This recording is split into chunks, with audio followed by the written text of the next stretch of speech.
Good day, my friend. Or perhaps it's already late evening where you are. Tonight, we're sailing into one of history's most misunderstood worlds. When most people hear the word pirate, they imagine fearless captains with parrots on their shoulders, overflowing treasure chests, dramatic sword fights, and maps marked with a giant red X. Hollywood has painted pirates as charming rogues who laughed in the face of danger. But the real Golden Age of Piracy was rarely glamorous. Behind every famous pirate stood months of hunger, endless storms, disease, betrayal, political chaos, and the constant knowledge that tomorrow's sunrise might be their last. And perhaps the greatest surprise is this. Some of the most famous pirates weren't born criminals at all. Many began as ordinary sailors. Others served kings. Some were respected naval officers before history remembered them as outlaws. A few became legends almost by accident, while others carefully built terrifying reputations because fear itself became their greatest weapon. So tonight, we'll slowly travel through the lives of 10 of the most famous pirates from the Golden Age of Piracy. I always enjoy reading where these quiet history journeys reach, so leave me a comment below before you settle in. If you enjoy slow, carefully researched historical stories that help you relax, don't forget to like the video and subscribe for more peaceful adventures through the past. Your support helps keep these long historical journeys sailing. Now, dim the lights if you can, find a comfortable place to rest, and let history carry you gently across calm waters. We'll meet ambitious captains, reluctant raiders, brilliant strategists, reckless gamblers, and ruthless men whose names still echo more than 300 years later. Along the way, we'll also discover the real world that created piracy, a world of collapsing empires, booming trade, colonial rivalries, and oceans filled with opportunities for those willing to ignore the law. Take a slow breath. Imagine the year is somewhere around 1700. The Atlantic Ocean stretches endlessly beneath gray skies. Massive sailing ships drift between Europe, Africa, the Caribbean, and the American colonies. Every voyage carries fortunes. Gold from Spanish America. Sugar from Caribbean plantations. Tobacco from Virginia. Silk from Asia. Silver mined by exhausted workers in distant mountains. The oceans have become highways for unimaginable wealth. But where great wealth travels, so does great temptation. The Golden Age of Piracy generally stretched from the 1650s into the 1730s, although historians often focus most closely on the years between about 1695 and 1725. Those few decades witnessed an extraordinary explosion of piracy unlike anything before or since. Several events combined to create this unusual moment. European nations fought almost constantly. Wars such as the 9 Years' War and the War of the Spanish Succession employed thousands of experienced sailors aboard naval vessels and privateering ships. Privateers were legally authorized to attack enemy merchant vessels during wartime. Governments issued official documents called letters of marque, giving private captains permission to seize enemy cargo. During war, these men became patriotic heroes. But peace changed everything. When wars ended, governments suddenly no longer needed thousands of hardened seamen. Naval budgets shrank. Privateering commissions expired. Ships were sold. Crews were dismissed. Many sailors returned home only to discover there was little work available. Merchant shipping offered employment, but conditions could be miserable. Pay often arrived months late, or never at all. Captains frequently abused their crews. Food spoiled quickly at sea. Fresh water became stagnant. Disease spread rapidly through cramped wooden vessels. Sailors worked exhausting shifts around the clock while facing storms capable of sinking ships in minutes. Life aboard many merchant vessels resembled forced labor more than respectable employment. Pirate crews, surprisingly, often organized themselves differently. That doesn't mean pirates were kind or peaceful. Far from it. But compared with many merchant ships, pirate vessels sometimes offered remarkably democratic systems. Captains could be elected. Quartermasters balanced the captain's authority. Loot was usually divided according to agreed shares. Crew members injured in battle sometimes received compensation from communal funds. These arrangements weren't created from kindness. They existed because successful piracy required cooperation among dangerous individuals who trusted few authorities. Still, for many desperate sailors, piracy appeared to promise something almost unimaginable: voice, a larger share of profits, and perhaps one chance to escape poverty forever. The Caribbean became the perfect stage for this dramatic transformation. Hundreds of islands created endless hiding places. European colonies competed fiercely with one another. Spanish treasure fleets crossed predictable routes. Remote coves allowed pirates to repair ships beyond the reach of naval patrols. One settlement became especially famous: Nassau, on New Providence Island in the Bahamas. At various times during the early 18th century, Nassau operated with remarkably little effective government. Former privateers, escaped sailors, merchants willing to ask few questions, and pirates all gathered there. Historians sometimes describe it as a pirate republic, although the reality was more complicated than later legends suggested. Still, Nassau became a symbol, a place where men rejected imperial authority and created their own uncertain society. Not everyone survived long enough to enjoy it. Piracy remained extraordinarily dangerous. Storms destroyed ships. Disease killed entire crews. Accidents claimed lives during routine sailing. Naval vessels relentlessly hunted pirates. Captured pirates usually faced swift justice. Executions by hanging became public spectacles intended to discourage others from following the same path. Sometimes the bodies remained displayed in iron cages for years along busy waterways. The message was unmistakable: choose piracy, and this could become your future. Yet the warnings failed to stop ambitious young sailors. Because hope often whispers louder than fear, especially when someone has nothing left to lose. Among the countless men who turned pirate, only a handful achieved lasting fame. Their reputation spread across oceans through frightened merchant captains, government reports, newspaper stories, and eventually popular books. Some cultivated terrifying appearances. Others relied on speed. Some preferred negotiation before violence. Others embraced brutality that shocked even their fellow criminals. Their personalities differed enormously, but together they transformed piracy from ordinary robbery into something almost mythical. The first pirate we'll meet became one of history's most recognizable faces, not because he captured the greatest treasure, but because he understood something surprisingly modern. Reputation could become more powerful than cannon fire. His real name was Edward Teach, though history remembers him by another name, a name that still instantly calls to mind smoke, fire, enormous blackbeards, and fear rolling across silent seas. Before that fear spread from one merchant ship to another. Before frightened sailors whispered stories of burning fuses woven into a captain's beard. Before governments committed increasing resources to ending piracy forever. There was simply an experienced seaman searching for opportunity in a changing Atlantic world. And that is exactly where our voyage continues.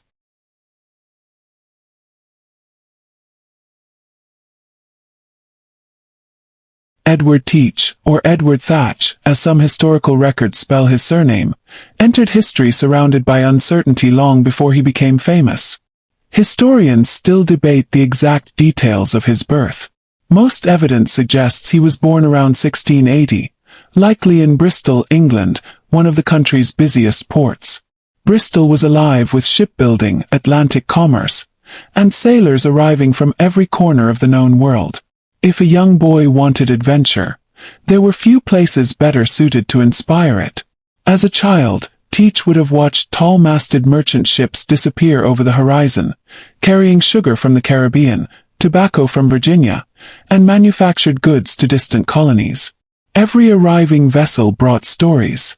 Sailors described tropical islands with brilliant blue water, violent hurricanes that shattered entire fleets, and Spanish treasure ships loaded with silver mined across the Atlantic. Whether every tale was true hardly mattered. For many young men growing up in Bristol, The sea represented opportunity. Life on land offered limited choices. The ocean offered endless possibilities. Like many future pirates, Teach almost certainly began his career legally. During the War of the Spanish Succession, which lasted from 1701 until 1714, Britain relied heavily upon privateers. These privately owned ships carried official permission to attack enemy commerce. Capturing a French or Spanish merchant vessel could bring enormous profits to a successful crew. Privateering demanded many of the same skills piracy required. Navigation, ship handling, gunnery, boarding enemy vessels, maintaining discipline during dangerous voyages. Young sailors learned quickly that success depended upon preparation rather than bravery alone. A well-trained crew working together usually defeated a larger but poorly organized opponent. When peace finally arrived in 1713 through the Treaty of Utrecht, thousands of experienced sailors suddenly found themselves unemployed. The war had ended. The need for privateers disappeared. Merchant shipping could not absorb everyone seeking work. Many captains reduced wages. Some delayed payment for months. Others simply disappeared before paying crews altogether. For experienced seamen who had spent years capturing valuable cargoes under legal authority, the transition proved frustrating. The ocean remained filled with wealthy merchant ships. Only the paperwork had changed. Sometime around 1716, Edward Teach joined the crew of Benjamin Hornigold, one of the most successful pirates operating from New Providence Island. Hornigold himself represented the blurred line between privateering and piracy. He possessed years of legitimate naval experience before embracing outlaw life after the war. Hornigold quickly recognized Teach's abilities. Running a pirate ship required much more than fighting. Captains needed navigational knowledge. They needed to understand winds, currents, repairs, provisions, diplomacy, and leadership. An incompetent captain rarely survived long. Teach demonstrated unusual confidence. He also understood psychology. Long before modern military theorists discussed psychological warfare, pirates recognized that frightening an opponent could prevent bloodshed. If a merchant captain surrendered immediately, everyone remained alive. Cargo changed hands.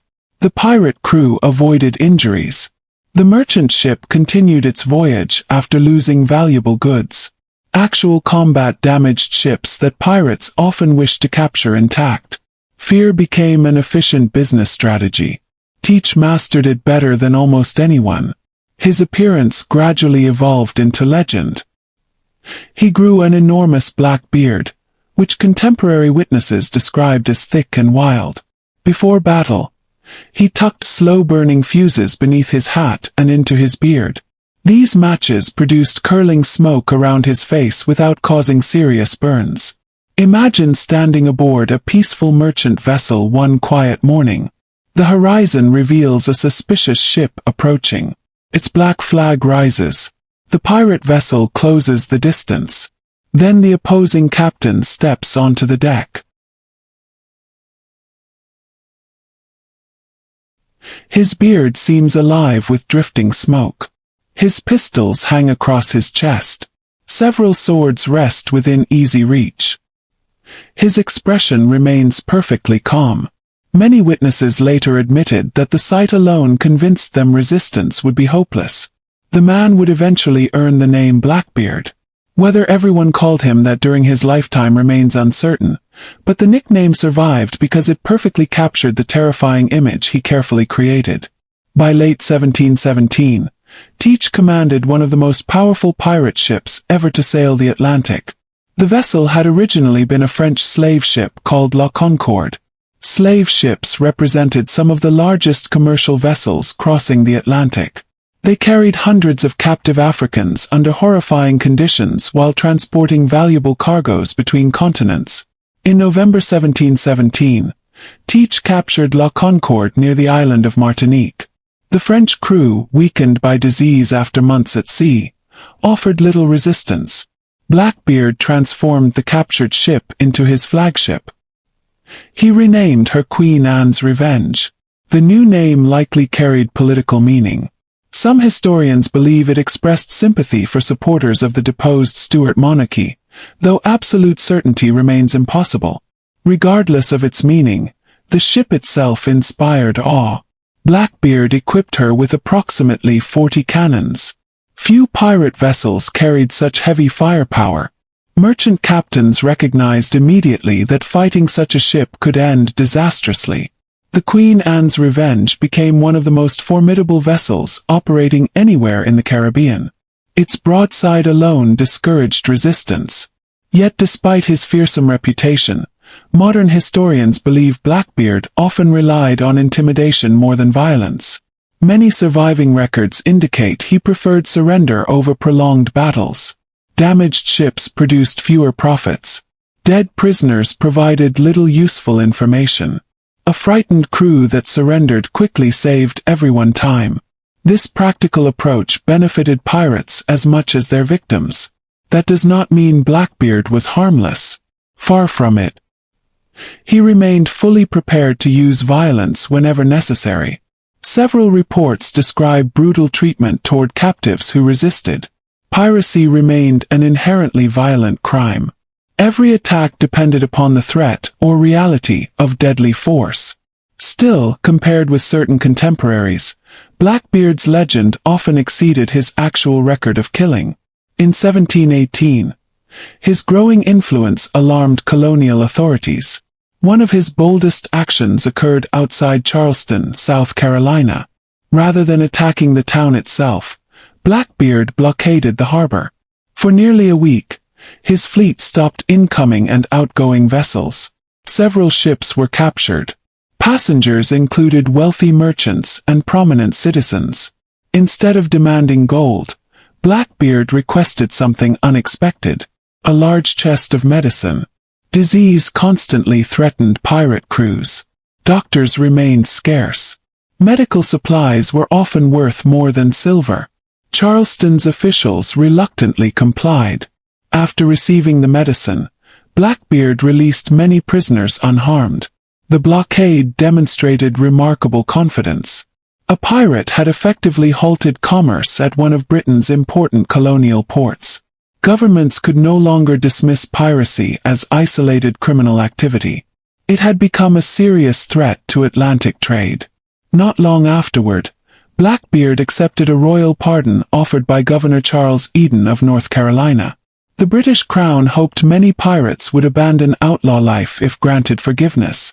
Some accepted sincerely. Others viewed pardons as temporary opportunities. Blackbeard appeared to return briefly to respectable society. Evidence suggests he even married while living near Bath, North Carolina. Yet retirement proved short-lived. Whether driven by greed, necessity, or habit, he soon returned to suspicious maritime activities. Colonial merchants complained. Neighboring governors grew increasingly frustrated. Among them stood Alexander Spotswood, governor of Virginia. Although Blackbeard operated largely outside his official jurisdiction, Spotswood decided action could wait no longer. He secretly organized an expedition. A young naval officer named Lieutenant Robert Maynard received the dangerous assignment. Maynard understood one important fact. Blackbeard's reputation frightened many men before battle even began. If the mission succeeded, he would become famous. If it failed, few expected survivors. As autumn settled across the Carolina coast in November 1718, Blackbeard anchored quietly inside Ocracoke Inlet. The waters appeared peaceful. His crew, reduced in number, likely believed they had little immediate reason to worry. But hidden beyond the morning mist, small naval vessels were already approaching. And before another sunset arrived, one of history's most famous pirate legends would face the battle that decided his fate.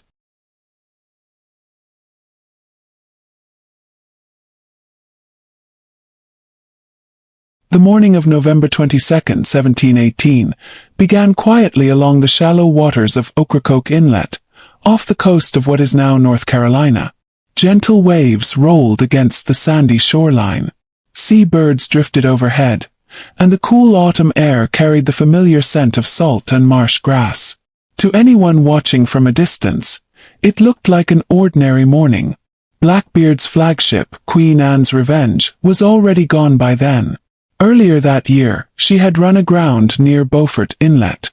Historians still debate exactly why. Some believe it was an accident caused by the dangerous shoals along the coast. Others suspect Blackbeard deliberately grounded the ship to reduce the size of his crew and increase each remaining pirate's share of the treasure. Whatever the truth, Blackbeard now sailed aboard a much smaller vessel known as the Adventure. Smaller though it was, the ship remained dangerous. So did the men aboard her. Lieutenant Robert Maynard had been chosen carefully for the mission. He commanded 2 small sloops borrowed from the Royal Navy. Unlike large warships, these lighter vessels could navigate the shallow inlets where Blackbeard preferred to anchor. Maynard faced an immediate disadvantage.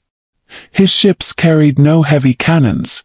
The shallow draft that allowed them to pursue pirates also prevented them from carrying large guns. Everything would depend upon muskets, pistols, swords, and determination. Blackbeard noticed the approaching vessels before long. He understood immediately that these were not ordinary merchant ships. There would be no easy surrender. No frightened captain ready to hand over supplies.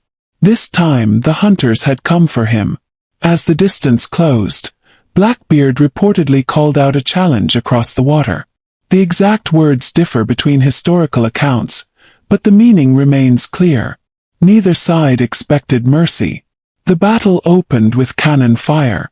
Blackbeard's guns struck Maynard's leading vessel with terrible force. Wood exploded into splinters. Several sailors were killed instantly. Others fell wounded across the blood-soaked deck. For a few moments, the attack seemed devastating. Blackbeard may have believed victory was already within reach. Yet Maynard had prepared for exactly this moment. He ordered many of his surviving sailors to hide below deck. From Blackbeard's perspective, the British ship suddenly looked nearly abandoned. Only a handful of men appeared to remain standing. The pirate captain saw an opportunity. Like many successful pirates, Blackbeard preferred boarding enemy vessels whenever possible. Once alongside, experienced fighters could overwhelm weakened crews quickly. The Adventure pulled alongside Maynard's sloop. Grappling hooks secured the vessels together. Pirates leaped across with pistols firing and cutlasses drawn. Smoke covered the decks. Gunfire echoed across the inlet. Then Maynard gave the signal. The hidden sailors rushed upward from below. Suddenly, dozens of armed men appeared where moments earlier almost none had been visible. Blackbeard found himself trapped in fierce hand-to-hand combat. What followed became one of the most famous duels in pirate history. The two leaders met amid smoke, shouting, and flying splinters. Pistols fired at close range. Swords clashed. Both men narrowly avoided death several times. According to later accounts, Blackbeard fought with astonishing determination. Witnesses claimed he continued battling despite suffering multiple wounds. One report, often repeated although difficult to verify precisely, stated that his body bore 5 gunshot wounds and more than 20 sword cuts before he finally collapsed. Whether those exact numbers are accurate or not, contemporary evidence agrees on one point. He resisted until the very end. Eventually, overwhelming numbers defeated him. Blackbeard fell to the deck. The pirate whose name had terrified merchant captains across the Atlantic was dead. His death carried powerful symbolism. Maynard ordered Blackbeard's head removed. The severed head was suspended from the bowsprit of his ship during the return voyage. It served as unmistakable proof that the mission had succeeded. Colonial authorities later displayed the head publicly near the entrance to Hampton River in Virginia. 4 years afterward, sailors passing the location remembered the warning. Piracy ended there. Or so governments hoped. Legends quickly surrounded Blackbeard's final moments. Some claimed his headless body swam around the ship several times before sinking beneath the waves. Others insisted his ghost haunted Ocracoke Inlet forever. These stories almost certainly belong to folklore rather than history. But they reveal something important. Even in death, Blackbeard remained larger than life. His reputation had grown beyond the man himself. Ironically, Blackbeard's career as a pirate lasted barely 2 years. Compared with many famous military commanders or political leaders, his active career was remarkably short. Yet those 2 years permanently shaped popular ideas about piracy. Hollywood's image of pirates, with long black beards, numerous pistols, dramatic entrances, and terrifying flags, owes much to Edward Teach.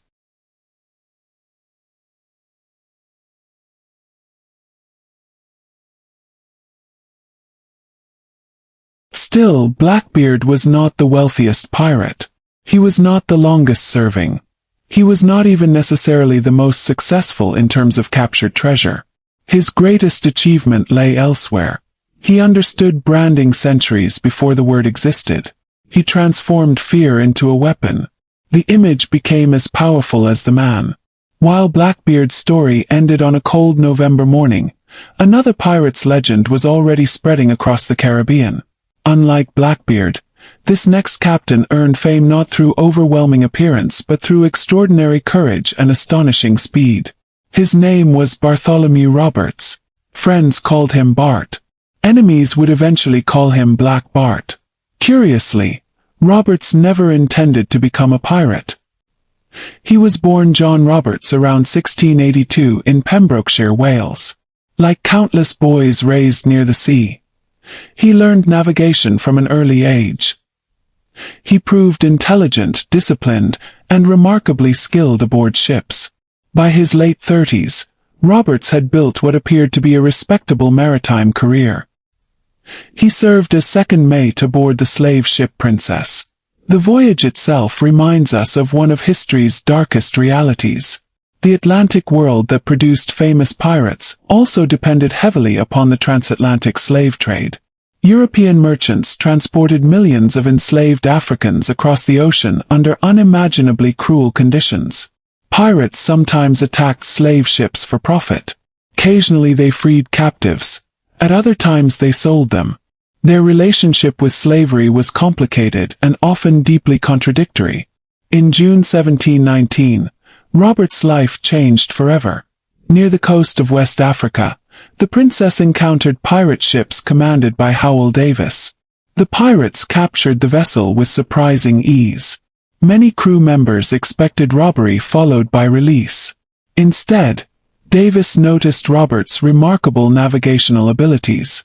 A skilled navigator was priceless. Pirate crews desperately needed experienced officers capable of crossing oceans safely. Roberts was forced to join the pirates. Historical evidence strongly suggests he resisted at first. He reportedly disliked piracy. He preferred honest seamanship. But circumstances left few alternatives. Life at sea rarely offered easy choices. Only 6 weeks later everything changed again. Captain Howell Davis was killed during an attack on the Portuguese island of Principe. Suddenly, the pirate crew needed a new leader. Several experienced pirates expected promotion. Instead, they chose the reluctant Welsh navigator. Why? Because Roberts possessed qualities sailors admired. He remained calm under pressure. He understood navigation better than almost anyone aboard. He made practical decisions rather than emotional ones. His intelligence inspired confidence. Accepting command, Roberts supposedly remarked that since he had already become a pirate, it was better to command than obey. The words reflected hard realism. There would be no returning quietly to his former life.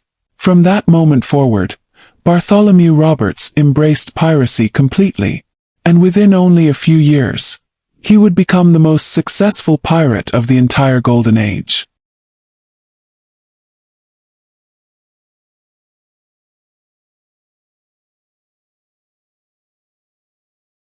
Once Bartholomew Roberts accepted command, something remarkable happened. The quiet Welsh navigator who had reportedly been forced into piracy transformed into one of the most disciplined and successful pirate captains the Atlantic Ocean had ever seen. Unlike Edward Teach, whose smoking beard became his trademark, Roberts built his reputation through organization, consistency, and astonishing efficiency. He believed a pirate captain should look respectable rather than frightening. Contemporary descriptions often portray him wearing richly tailored coats of crimson or deep blue, elegant waistcoats, silk stockings, polished shoes with silver buckles, and a broad hat decorated with an impressive feather. He dressed more like a wealthy gentleman than an outlaw. That appearance was no accident. Roberts understood that confidence could be displayed through composure just as effectively as through intimidation. His calm manner often unsettled opponents. Here stood a man committing piracy while dressed as though he were attending a formal dinner in London. His crews quickly learned that Roberts expected discipline. Popular stories often describe pirate ships as chaotic places where drunken sailors argued endlessly over treasure. Reality was more complicated. Successful piracy demanded order. A crew that ignored commands during battle rarely survived. Roberts established detailed articles, written rules that every crew member agreed to follow. These articles governed nearly every part of daily life aboard the ship. Loot would be divided according to fixed shares. Arguments were settled under agreed procedures. Gambling for money aboard ship was forbidden. Lights and candles were extinguished at a set hour unless permission was granted. Weapons had to remain clean and ready. Cowardice in battle carried severe punishment. Stealing from fellow pirates was treated as a serious offense. Even musicians had rules. According to surviving versions of Roberts' articles, musicians could rest on the Sabbath, but during the remainder of the week they were expected to perform unless specifically excused. Music mattered. Long voyages became emotionally exhausting. Songs helped sailors coordinate work, lift morale, and ease the endless rhythm of life at sea. Roberts also maintained strict standards regarding alcohol. Contrary to popular imagination, many successful pirate captains recognized that constant drunkenness endangered everyone aboard. Storms could appear without warning. Enemy ships might suddenly emerge over the horizon. Every sailor needed to remain capable of working quickly. Discipline increased profits. Profits encouraged loyalty. Loyal crews captured more ships. The system reinforced itself. Roberts soon began proving that his methods worked. During only 3 years as captain, historians estimate that he captured more than 400 vessels. That number remains extraordinary. No other pirate of the Golden Age is generally credited with seizing so many ships. Some captures yielded little beyond food and water. Others carried valuable textiles, spices, weapons, sugar, tobacco, gold dust or coins. Every successful voyage strengthened Roberts' reputation. Merchant captains began recognizing his black flag long before they could clearly see the ship itself. Pirate flags served practical purposes. They announced identity. They encouraged surrender. Different captains used different designs. Roberts became associated with several versions during his career. One famous flag depicts a skeleton raising a glass toward a pirate holding a flaming sword. Another shows Roberts standing triumphantly upon 2 skulls marked ABH and AMH, often interpreted as a Barbadian's head and a Martinican's head. Those initials reflected Roberts' personal anger toward the governments of Barbados and Martinique, whose authorities actively pursued him. The flags carried messages. Resistance would not end well. Despite his success, Roberts' career remained extraordinarily dangerous. His operations stretched across an immense portion of the Atlantic. Unlike many pirates who remained largely in the Caribbean, Roberts sailed thousands of miles. He attacked shipping near Brazil. He raided along the West African coast. He crossed the Atlantic multiple times. He operated near Newfoundland. Few pirate captains matched such geographical range. Navigation during the early 18th century required immense skill. Longitude remained notoriously difficult to calculate accurately. Storms frequently altered courses. Charts often contained errors. Yet Roberts consistently found the world's busiest trade routes.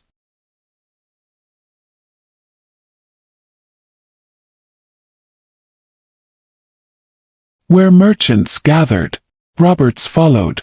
One of his boldest achievements occurred in 1721 near the coast of West Africa. The Royal Africa Company regularly organized large convoys transporting valuable cargoes between Africa and Europe. These fleets often relied upon escorts for protection. Nevertheless, Roberts managed to infiltrate one such convoy with astonishing confidence. Historical accounts describe him quietly sailing among numerous merchant vessels before selecting a wealthy target, almost as though choosing fruit from a market stall. Confusion spread only after he escaped. By then, pursuit proved difficult. The incident embarrassed British commercial interests enormously. It demonstrated that even heavily trafficked trade routes remained vulnerable. Not every encounter ended peacefully. Although Roberts frequently preferred surrender over unnecessary violence, battles occurred whenever resistance stiffened. Merchant captains increasingly armed their ships. Governments encouraged stronger defenses. Naval patrols expanded. The Atlantic slowly became more dangerous for pirates themselves. Meanwhile, Roberts cultivated habits unusual for a pirate captain. Several sources suggest he avoided excessive drinking. He reportedly preferred tea. Whether every story surrounding his personal habits is accurate remains uncertain, but many historians agree that Roberts generally exercised greater self-control than several notorious contemporaries. His professionalism likely contributed significantly to his extraordinary success. Yet even disciplined captains depended upon fortune. And fortune never remains loyal forever. By early 1722, Roberts operated once again along the coast of West Africa. British authorities had grown increasingly determined to eliminate piracy. The Royal Navy dispatched additional warships. One of them was HMS Swallow, commanded by Captain Chaloner Ogle. Ogle proved patient. Instead of attacking immediately, he relied upon deception. When Roberts' lookouts spotted an approaching vessel, they mistakenly believed it to be an ordinary merchant ship. The pirates pursued eagerly. What they did not realize was that the apparent merchantman concealed a heavily armed naval warship. The trap had been carefully prepared. As Roberts' ship closed the distance, HMS Swallow suddenly revealed its true identity. Cannons roared. The surprise attack shattered any illusion of an easy prize. Roberts reacted immediately. True to his character, he dressed elegantly before battle. According to several contemporary descriptions, he wore a rich crimson damask waistcoat and breeches, a fine feathered hat, and a gold chain with a diamond cross hanging around his neck. Even facing overwhelming danger, he maintained the appearance of a gentleman captain. He intended, if possible, to break past the naval vessel.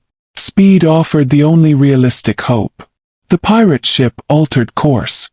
British gunners adjusted their aim. Then one devastating broadside changed everything. A cannonball struck Roberts in the throat. Death came almost instantly. Remarkably, many members of the crew did not realize their captain had fallen until moments later. Before the battle, Roberts had given specific instructions. He feared that authorities might display his body publicly, just as Blackbeard's head had been exhibited. So his men honored his wishes. They wrapped his body and committed it to the sea before British sailors could recover it. Somewhere beneath the Atlantic waves, the most successful pirate of the Golden Age found his final resting place. No marked grave exists. No monument identifies the location. Only the ocean knows. Without Roberts' leadership, resistance quickly collapsed. Many surviving crew members were captured. The consequences proved severe. Trials followed at Cape Coast Castle. Large numbers received death sentences. Others were transported into forced labor. Some escaped execution because they had been forced into piracy or had played only minor roles. The trials marked one of the largest legal proceedings against pirates during the 18th century. Governments intended to send a clear message. The era of great pirate fleets was beginning to fade. Still, Roberts had permanently shaped pirate history. He demonstrated that intelligence, discipline, planning, and leadership could prove even more valuable than brute force. His extraordinary record of captured ships remains unmatched among the famous pirates of the Golden Age. Yet another legendary figure was already writing a very different chapter in pirate history. Unlike Blackbeard's carefully crafted terror, unlike Roberts' disciplined professionalism, the next pirate became famous for something almost unimaginable in the early 18th century. She was a woman. And despite living in a world dominated almost entirely by men at sea, she fought, sailed, and earned the respect, and sometimes the fear, of hardened pirates who had spent their entire lives on the ocean. Her name was Bonny.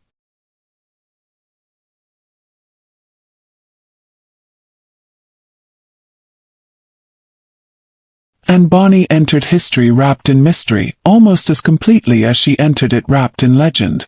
Even today, historians cannot confirm every detail of her early life with complete certainty. The surviving records are surprisingly few, and many later writers added dramatic stories that cannot always be verified.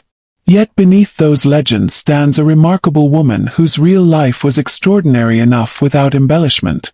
Most historians believe Anne was born around 1697 near Cork, Ireland. Her father was believed to be William Cormac, a lawyer. According to the best-known accounts, Anne was born outside of marriage after Cormac became involved with one of his household servants, Mary Brennan. Such a scandal carried enormous social consequences in 18th-century Ireland. To avoid public disgrace, the family eventually left Ireland. They crossed the Atlantic to the province of Carolina, one of Britain's growing American colonies. There, William Cormac rebuilt his fortune as a successful merchant and plantation owner, and grew up in a household that was comfortable by colonial standards. She was not born into poverty. She did not spend her childhood dreaming of piracy. Instead, she appears to have possessed something less common, an independent spirit.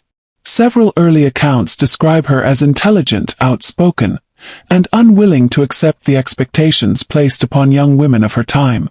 Some colorful stories claim she once attacked a servant in a fit of anger or fiercely defended herself against unwanted attention. Whether every detail is accurate remains impossible to prove, but numerous sources agree that Anne developed a reputation for confidence rather than quiet obedience. In the early 18th century, society expected women to marry, manage households, raise children, and remain largely outside public life. The sea belonged almost entirely to men. Merchant ships, naval vessels, and pirate crews were overwhelmingly male environments. Women aboard ships were often viewed as bringing bad luck, a superstition shared by many sailors across Europe, and showed little interest in following those expectations. Around 1718, she married a sailor named James Bonny. The marriage quickly proved disappointing. James Bonny worked as a small-time sailor and, according to several historical accounts, later acted as an informant for colonial authorities by reporting pirate activity, and reportedly found him neither ambitious nor particularly admirable. The marriage deteriorated. By this time, Nassau in the Bahamas had become one of the Atlantic world's most fascinating settlements. Official government control remained weak. Former privateers, merchants, escaped sailors, fortune-seekers, and pirates all mixed together along dusty streets lined with taverns and waterfront warehouses. For someone seeking a different life, Nassau offered possibilities unavailable elsewhere. It was there that Bonny met the man who would change her future. His name was John Rackham. History remembers him far better by his nickname, Calico Jack. Rackham earned that name because he favored colorful calico clothing imported through Atlantic trade. Unlike Blackbeard's fearsome appearance or Roberts' elegant formality, Rackham projected something different. He was stylish, charismatic, sociable. He enjoyed conversation, fine clothing, and life ashore perhaps more than many other pirate captains. Although Rackham never captured as many ships as Roberts nor inspired as much terror as Blackbeard, his name survived for another reason: the remarkable people who sailed beside him. Bonny fell in love with Rackham. Exactly how their relationship developed remains uncertain, but contemporary records suggest she left her husband and joined Rackham's company. Divorce was exceptionally difficult under British colonial law. James Bonny refused to dissolve the marriage, and nevertheless chose her own path. It was an extraordinary decision for the period. Piracy itself challenged authority. A respectable colonial woman openly joining pirates challenged social expectations even further. Life aboard a pirate ship demanded far more than courage. Every crew member worked. Sails had to be raised, anchors lifted, rigging repaired, cannons cleaned, decks maintained. Storms required everyone to labor together for survival. Modern romantic portrayals sometimes overlook how physically exhausting daily life at sea truly was. And adapted. Historical accounts indicate that she dressed in men's clothing during battle or while performing shipboard duties, although she did not necessarily disguise herself constantly. Practical clothing simply made dangerous work easier. Her fellow pirates soon recognized that she could fight. The most famous surviving description comes from Captain Charles Johnson's A General History of the Pirates, published in 1724. Although historians debate Johnson's true identity, some have suggested Daniel Defoe. Though no consensus exists, the work remains one of the most valuable contemporary sources on piracy. Johnson wrote that and Bonny fought as fiercely as any man aboard. Whether every dramatic episode in the book occurred exactly as written remains uncertain. Yet multiple historical records agree that Anne participated actively in pirate life rather than remaining a passive companion. Around this same period, another remarkable figure entered Rackham's crew. Mary Read. Like Anne, Mary challenged nearly every social expectation of her age. She had reportedly spent much of her youth disguised as a boy. Her mother, according to later accounts, presented Mary as her deceased brother to continue receiving financial support from relatives. Whether every detail is correct remains debated, but Mary undeniably lived much of her early life wearing male clothing. As she grew older, she worked aboard ships, served as a soldier in Europe, and eventually traveled across the Atlantic. Her journey into piracy resembled Bartholomew Roberts more than Anne's. The ship upon which she sailed was captured by pirates. Rather than resisting indefinitely, Mary joined them. Eventually, she found herself serving under John Rackham. Anne and Mary became the two most famous women associated with the Golden Age of Piracy. Popular stories often describe Anne initially believing Mary to be a young man before learning her true identity. Whether that meeting unfolded exactly that way cannot be confirmed, but contemporary sources suggest the two women formed a close friendship. Together, they became exceptional figures in pirate history. Accounts repeatedly mention that during moments of danger, Anne and Mary often fought more aggressively than several male crew members. One story, preserved in Johnson's history, describes the final battle of Rackham's ship. When government forces attacked in October 1720, many pirates reportedly hid below deck after drinking heavily. Anne and Mary remained above, firing weapons and urging the others to join them. Johnson even records Anne shouting angrily toward the hiding men, condemning their cowardice. The precise wording may reflect literary dramatization, but the central theme appears repeatedly. And Bonny gained a reputation for remarkable courage. The battle ended badly. Captain Jonathan Barnett, commanding government forces on behalf of the governor of Jamaica, captured Rackham's vessel after a brief fight. The surviving pirates were taken to Spanish town Jamaica, where they faced trial. The court wasted little time. Piracy remained a capital offense. John Rackham and several crew members were convicted and sentenced to death. Rackham was executed by hanging on November 18, 1720. According to long-repeated tradition, Anne Bonny was permitted to see him shortly before his execution. She allegedly told him, "If you had fought like a man, you need not have been hanged like a dog." Whether she truly spoke those exact words remains uncertain. They first appeared in later accounts, and historians cannot verify them independently. Yet the quotation endured because it captured the fearless personality associated with Anne Bonny. Anne herself also stood trial. So did Mary Read. Both women employed an ancient legal plea known as pleading the belly. They informed the court that they were pregnant. English law generally delayed the execution of pregnant women until after childbirth. Medical examinations confirmed their pregnancies. The executions were postponed. Mary Read never regained her freedom. She died in prison in Jamaica in 1721, probably from fever or complications related to childbirth, although the exact cause remains unknown. And Bonny's fate becomes one of piracy's greatest mysteries. After her imprisonment, the historical record grows strangely quiet. No reliable evidence confirms that she was executed. Most historians believe her wealthy father may have used his influence to secure her release. Several later records suggest she returned to Carolina, remarried, raised a family, and lived into old age. Other theories argue she disappeared under another name. No definitive proof has ever settled the question. Unlike Blackbeard, whose death was witnessed by dozens, or Roberts, whose crew committed him to the sea, and Bonny simply slips from history's pages. Her final chapter remains unwritten. Perhaps that uncertainty explains why her legend has endured for more than 3 centuries. Yet while Bonny became the most famous female pirate in popular culture, another captain of the Golden Age earned a reputation unlike any other. He was educated, ambitious, and astonishingly successful. Many historians consider him the wealthiest pirate who ever lived. His name was Henry Every, and one daring attack would trigger an international manhunt unlike anything the pirate world had ever seen. Henry Every's story begins long before his name became one of the most feared across the Indian Ocean. Unlike Blackbeard, whose terrifying appearance frightened crews into surrender, or Bonny, whose life challenged nearly every social expectation of her time, Every earned lasting fame through a single extraordinary act that changed the relationship between pirates and governments forever. Most historians believe Henry Every was born around 1659 in the county of Devon, England. Devon had produced generations of experienced sailors.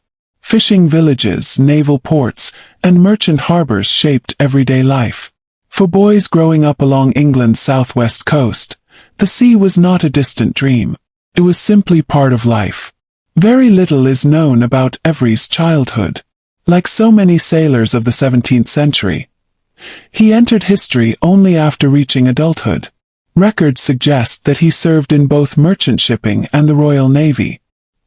He learned navigation, ship handling, and the difficult routines of ocean voyages long before anyone considered him an outlaw. These years mattered. Piracy demanded far more than courage.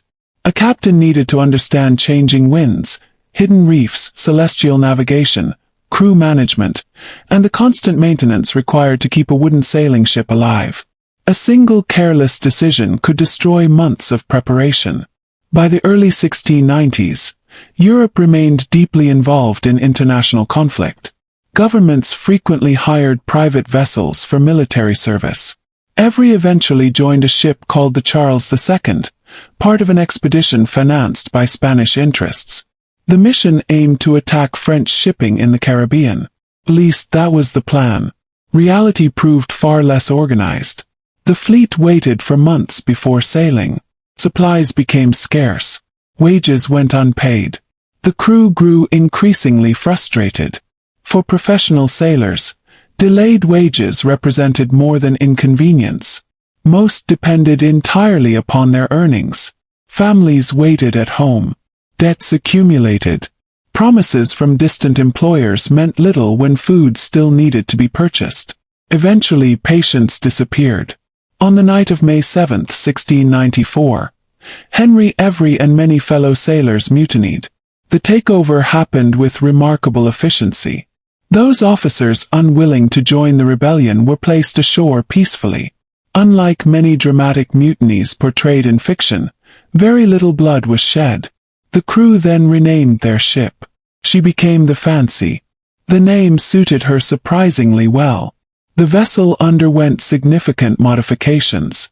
Heavy structures that slowed speed were removed. The ship became lighter, faster, and exceptionally well suited for long pursuits across open water. Speed often mattered more than firepower. A fast pirate ship could choose when to fight. It could escape larger naval vessels. It could overtake heavily loaded merchant ships.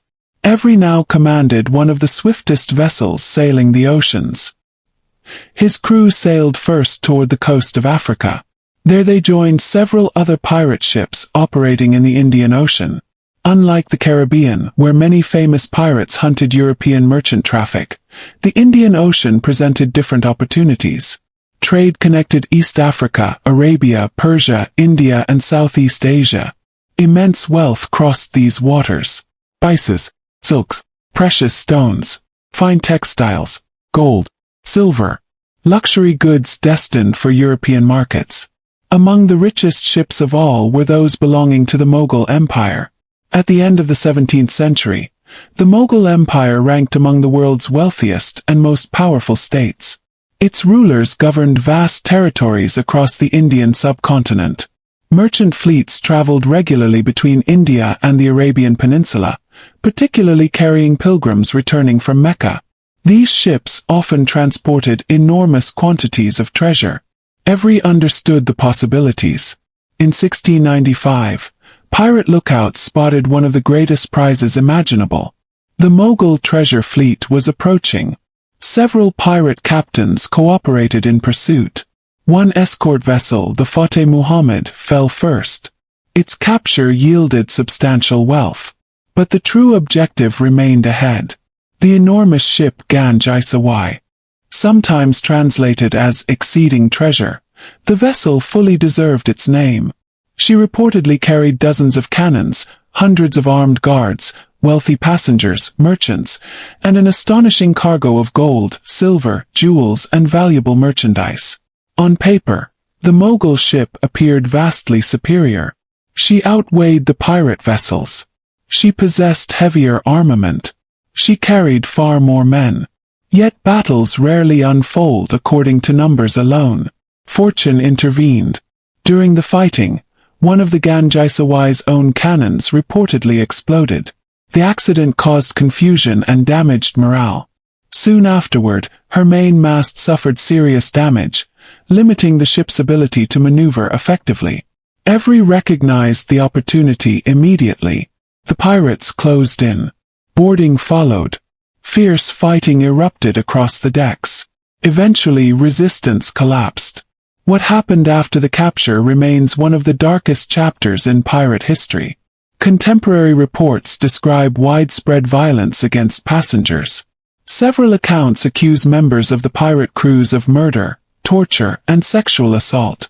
Exact details remain difficult to establish because surviving sources differ in places, but historians broadly agree that many terrible crimes occurred. The attack shocked governments far beyond Europe. The Mughal Emperor Aurangzeb reacted with fury. The East India Company suddenly faced a diplomatic crisis. Indian authorities blamed English subjects for the attack. Trade worth millions stood in jeopardy. Company officials feared expulsion from Mughal territories altogether. The British government could not ignore the incident. For perhaps the first time, a pirate attack threatened international relations on a global scale. An unprecedented manhunt began. Governments circulated descriptions of Henry every throughout Europe and the colonies. Rewards were offered. Ports received warnings. Officials searched incoming ships. Some historians describe it as one of history's first worldwide criminal investigations. Every had become the most wanted pirate alive. The treasure captured from the Ganj-i-Sawai was extraordinary. Modern estimates vary considerably, but historians generally agree that the loot represented one of the richest prizes ever seized by pirates. Each crew member received a share that could equal many years of an ordinary sailor's wages. For countless desperate seamen, such wealth seemed almost unimaginable. Yet possessing treasure proved far easier than spending it. Every harbor might contain informers. Every merchant might recognize his name. Every colonial governor had reason to arrest him. The pirates sailed west across the Atlantic. Eventually they reached the Bahamas. Unlike several later pirate captains who established long careers, Henry every understood something important. The greatest pirate fortunes rarely lasted forever. He dissolved much of his crew. The men scattered. Some attempted to begin new lives under assumed identities. Others were captured. Several faced trial in England. A number were executed. Henry every himself simply disappeared. His final years remain among history's enduring mysteries. Some later stories claimed he escaped comfortably with immense wealth. Others insisted dishonest merchants cheated him of nearly everything.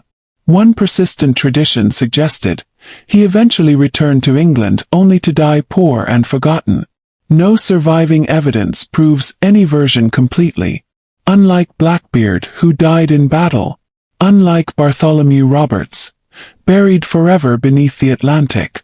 Unlike Bonny, whose later life may have continued quietly in the American colonies. Henry every vanished almost completely. Perhaps somewhere he watched ships enter distant harbors while hiding behind another name. Perhaps he spent the fortune that had made him famous.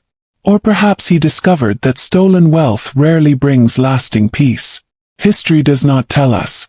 But his attack on the Mogul treasure fleet changed piracy forever. Governments recognized that pirates no longer threatened only individual merchants. They threatened international diplomacy, imperial trade, and political stability itself. The response would become increasingly determined. Even so, the Golden Age of Piracy still had more unforgettable figures waiting beyond the horizon. The next captain was unlike Henry every in almost every respect. He possessed extraordinary courage, remarkable tactical skill, and a fierce commitment to protecting his crew. His black flag would become one of the most recognizable symbols ever flown at sea. His name was Edward England, and despite commanding one of the most successful pirate fleets of his generation, he would ultimately lose everything because of an act that many considered far too merciful. Edward England's name seems almost destined for confusion. Despite the surname by which history remembers him, most historians believe he was probably born in Ireland, perhaps around 1685 near Cork. Like several other famous pirates, the details of his early life remain uncertain. Official records from the late 17th century were incomplete, especially for ordinary working families, and many sailors entered history only after extraordinary events placed them there. Wherever he was born, England almost certainly grew up surrounded by stories of the sea. Merchant vessels constantly crossed the Atlantic. Privateers returned with tales of battle. Naval recruiters searched for able young men. The ocean promised employment, even if it rarely promised safety. Like countless future pirates, Edward England appears to have begun his maritime career legally. Some accounts suggest that he worked aboard merchant ships before fate intervened. Around 1717, while sailing in the Caribbean, his vessel was captured by pirates commanded by Christopher Winter, an associate of Benjamin Hornigold. At that moment, England faced a choice familiar to many captured sailors. Resist and risk death, or join the pirates. Many accepted the second option. Not because piracy seemed glorious, but because survival often left little room for pride. England quickly proved himself capable. Experienced sailors were valuable. Experienced officers were even more valuable. Within a relatively short time, he earned enough respect to command ships of his own. His career soon carried him away from the Caribbean and into the vast waters of the Indian Ocean. By then, piracy had become an international problem. European merchant companies expanded their operations every year. The British East India Company, the Dutch East India Company, Portuguese traders, Arab merchants, and Indian commercial fleets all crossed these routes carrying immense wealth. Where wealth traveled, pirates followed. Edward England developed a reputation that differed noticeably from several of his contemporaries. He certainly attacked merchant shipping. He captured vessels. He seized valuable cargo. There is no doubt that he remained a pirate. Yet numerous historical accounts suggest he often treated prisoners with unusual restraint. Compared with some captains whose cruelty became infamous, England sometimes allowed defeated crews to leave unharmed after surrendering their ships. This was not simple kindness. Violence created enemies. Every unnecessary killing increased the determination of governments to hunt pirates. Mercy could also encourage future merchant captains to surrender quickly. If sailors believed they would survive by yielding peacefully, they had less reason to fight desperately. In practical terms, fewer battles meant fewer pirate casualties. Still, not everyone admired England's approach. Many pirates believed fear worked better than compassion. The disagreement would eventually destroy his command. Before that happened, however, Edward England achieved several impressive successes. His fleet gradually expanded. At times, he commanded multiple ships operating together.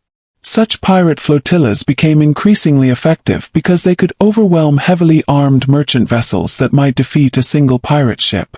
One of England's best-known captures occurred in 1720. His fleet intercepted the Cassandra, an East India Company vessel commanded by Captain James Macrae. Macrae was no ordinary merchant captain. He fought with determination. The battle proved long and costly. Cannons roared across the Indian Ocean. Musket fire echoed between the ships. Wood shattered into deadly splinters. Smoke covered the sea. Several pirate vessels suffered significant damage. Many men on both sides were killed or wounded. Eventually, Macrae realized further resistance would accomplish nothing. The Cassandra fell into pirate hands. Under many pirate captains, the defeated commander might have expected immediate execution. Instead, something unusual happened. Captain Macrae later reported that Edward England treated him with surprising respect. According to surviving accounts, England protected the defeated captain from members of his own crew, who demanded revenge for the heavy losses suffered during the battle. England even allowed Macrae to depart aboard another vessel after negotiations. From a modern perspective, the decision might seem humane. To many pirates aboard England's ships, looked weak. Several officers argued that Macrae had caused enormous pirate casualties. Allowing him to live meant he could later identify them to authorities. It also suggested mercy toward an enemy who had shown determined resistance. The disagreement became increasingly bitter. Pirate ships, despite their democratic traditions, depended upon confidence in leadership. Once enough crew members questioned a captain's judgment, his position became dangerously unstable. Edward England soon discovered that compassion carried its own risks. Among those dissatisfied with his leadership stood a hard, ambitious pirate named John Taylor. Taylor represented a different philosophy. He believed hesitation endangered everyone.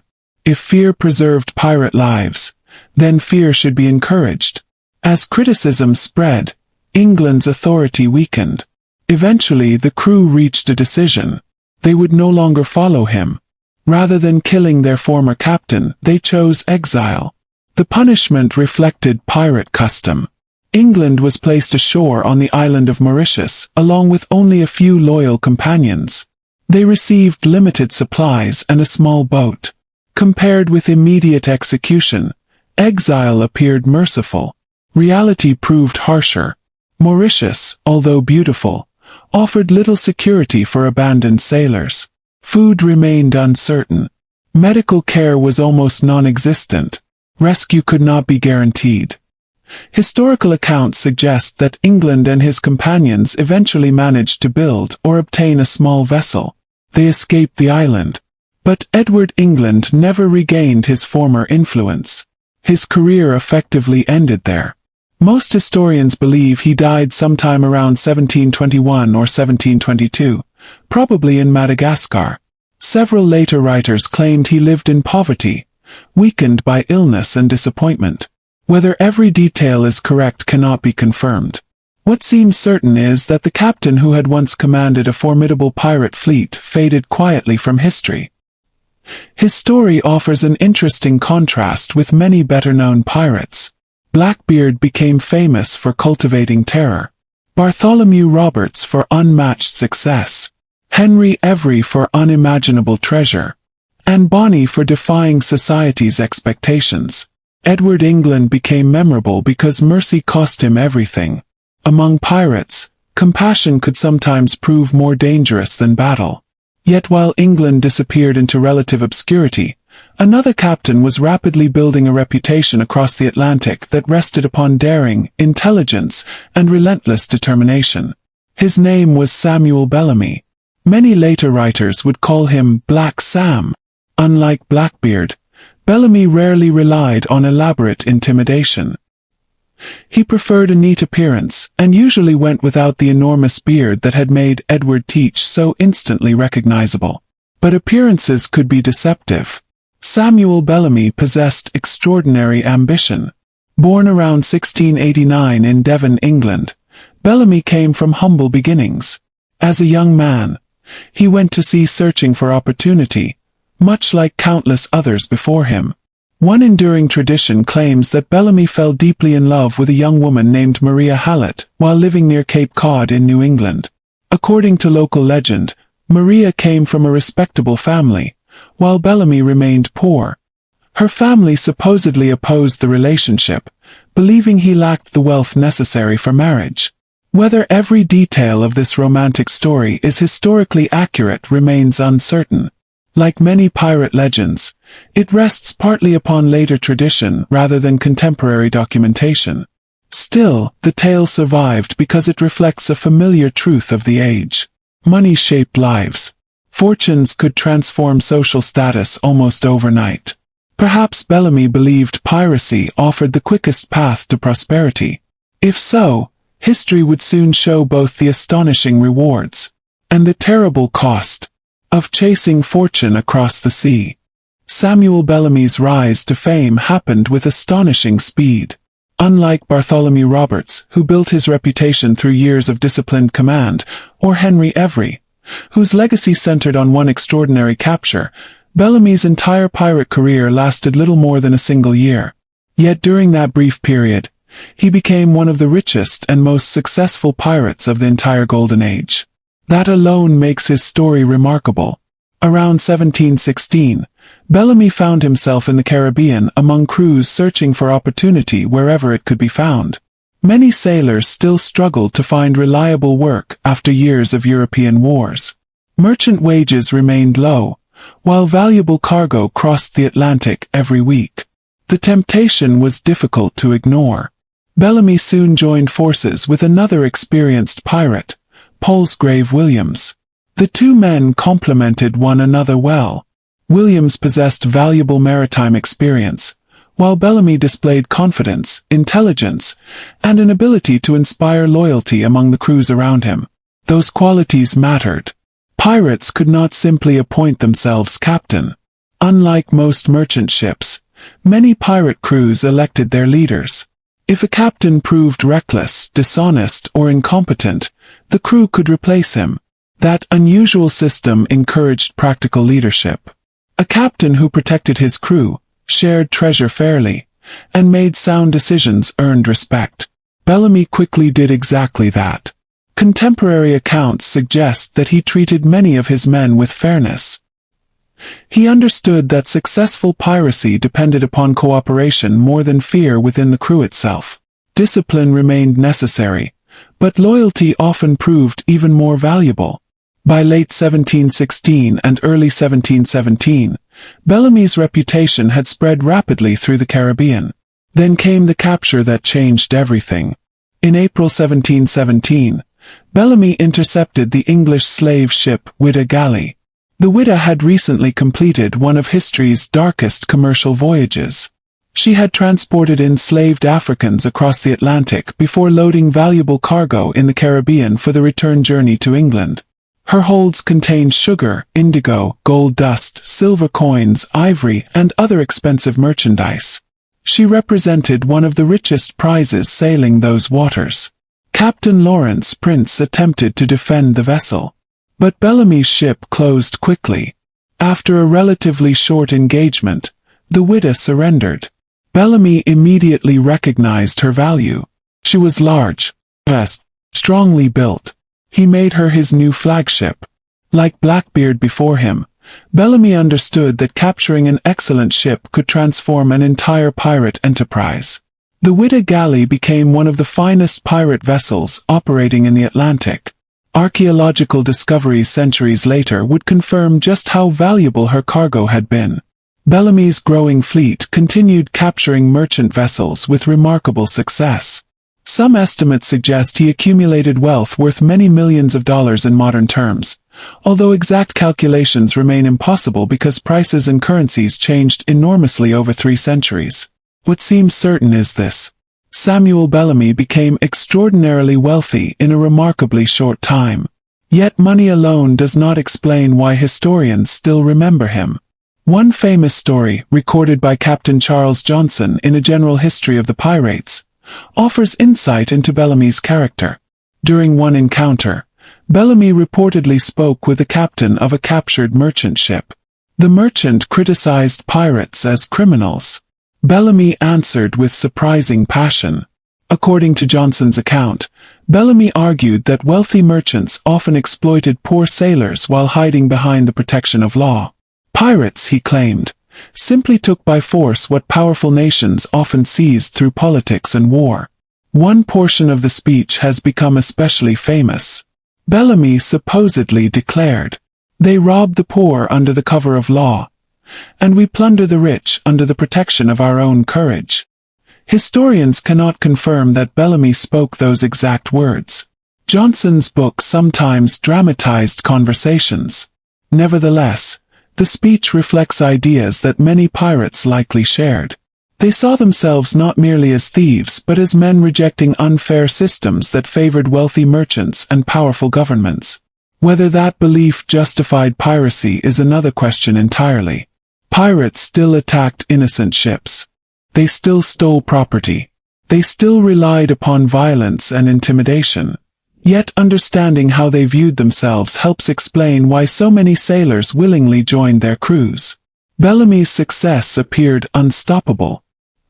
His fleet sailed north along the American coast during the spring of 1717.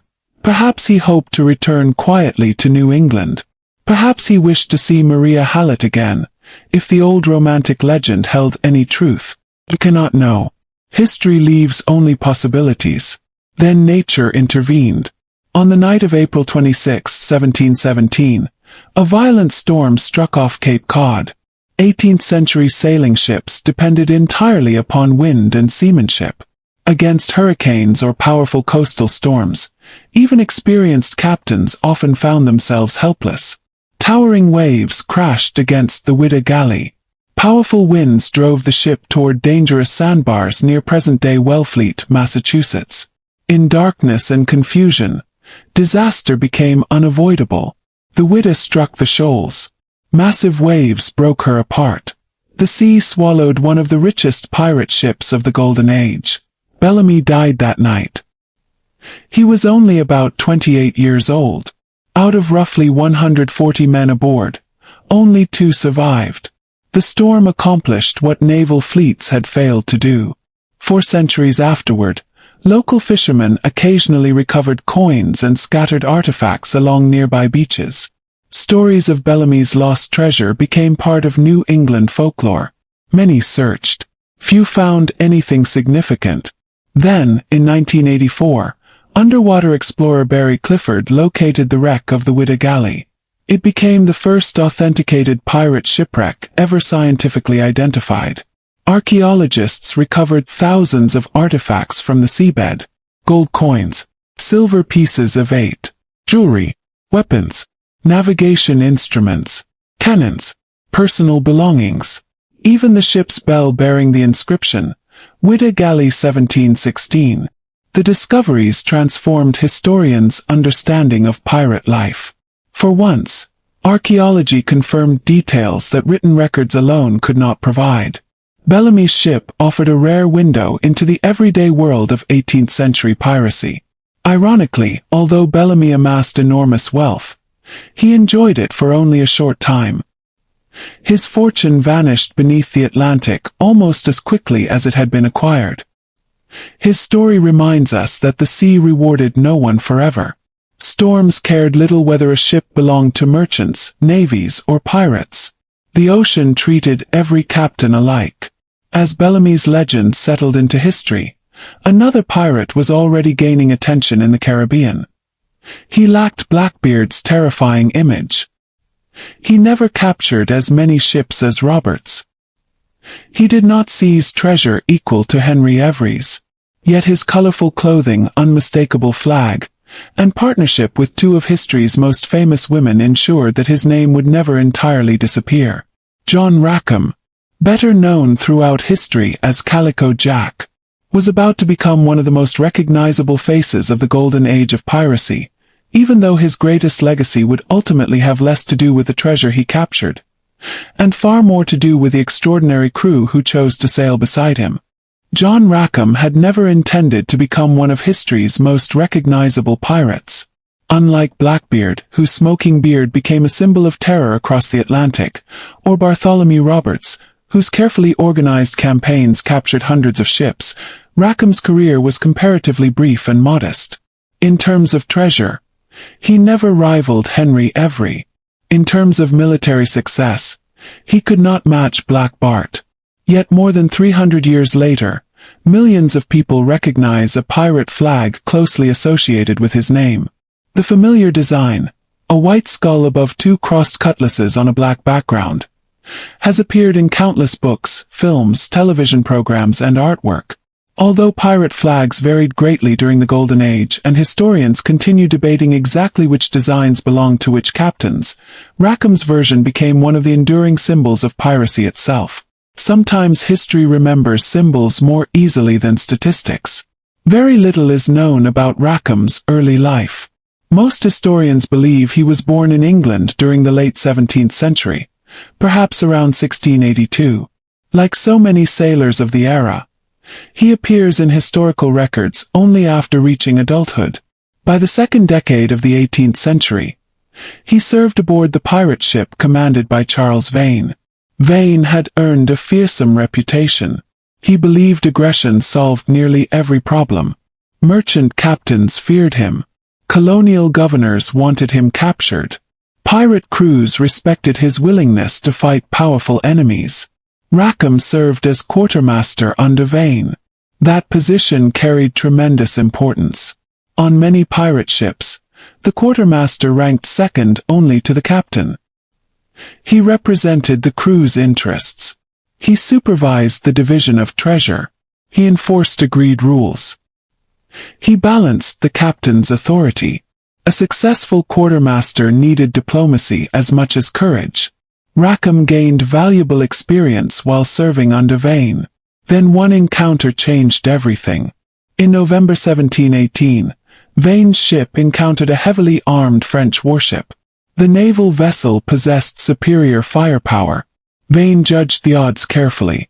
He decided retreat offered the best chance of survival. Many members of the crew disagreed. Pirates generally expected bold leadership. They believed opportunities for enormous prizes often required accepting significant risks. After the escape, the crew held a vote. Pirate democracy could be ruthless. A majority concluded that Vane had acted too cautiously. He was removed from command. John Rackham was elected captain in his place. The decision revealed much about pirate society. Leadership depended upon confidence. Once enough sailors lost faith in a captain's judgment, even an experienced leader could be replaced. Rackham now faced the difficult task of proving the crew had chosen wisely.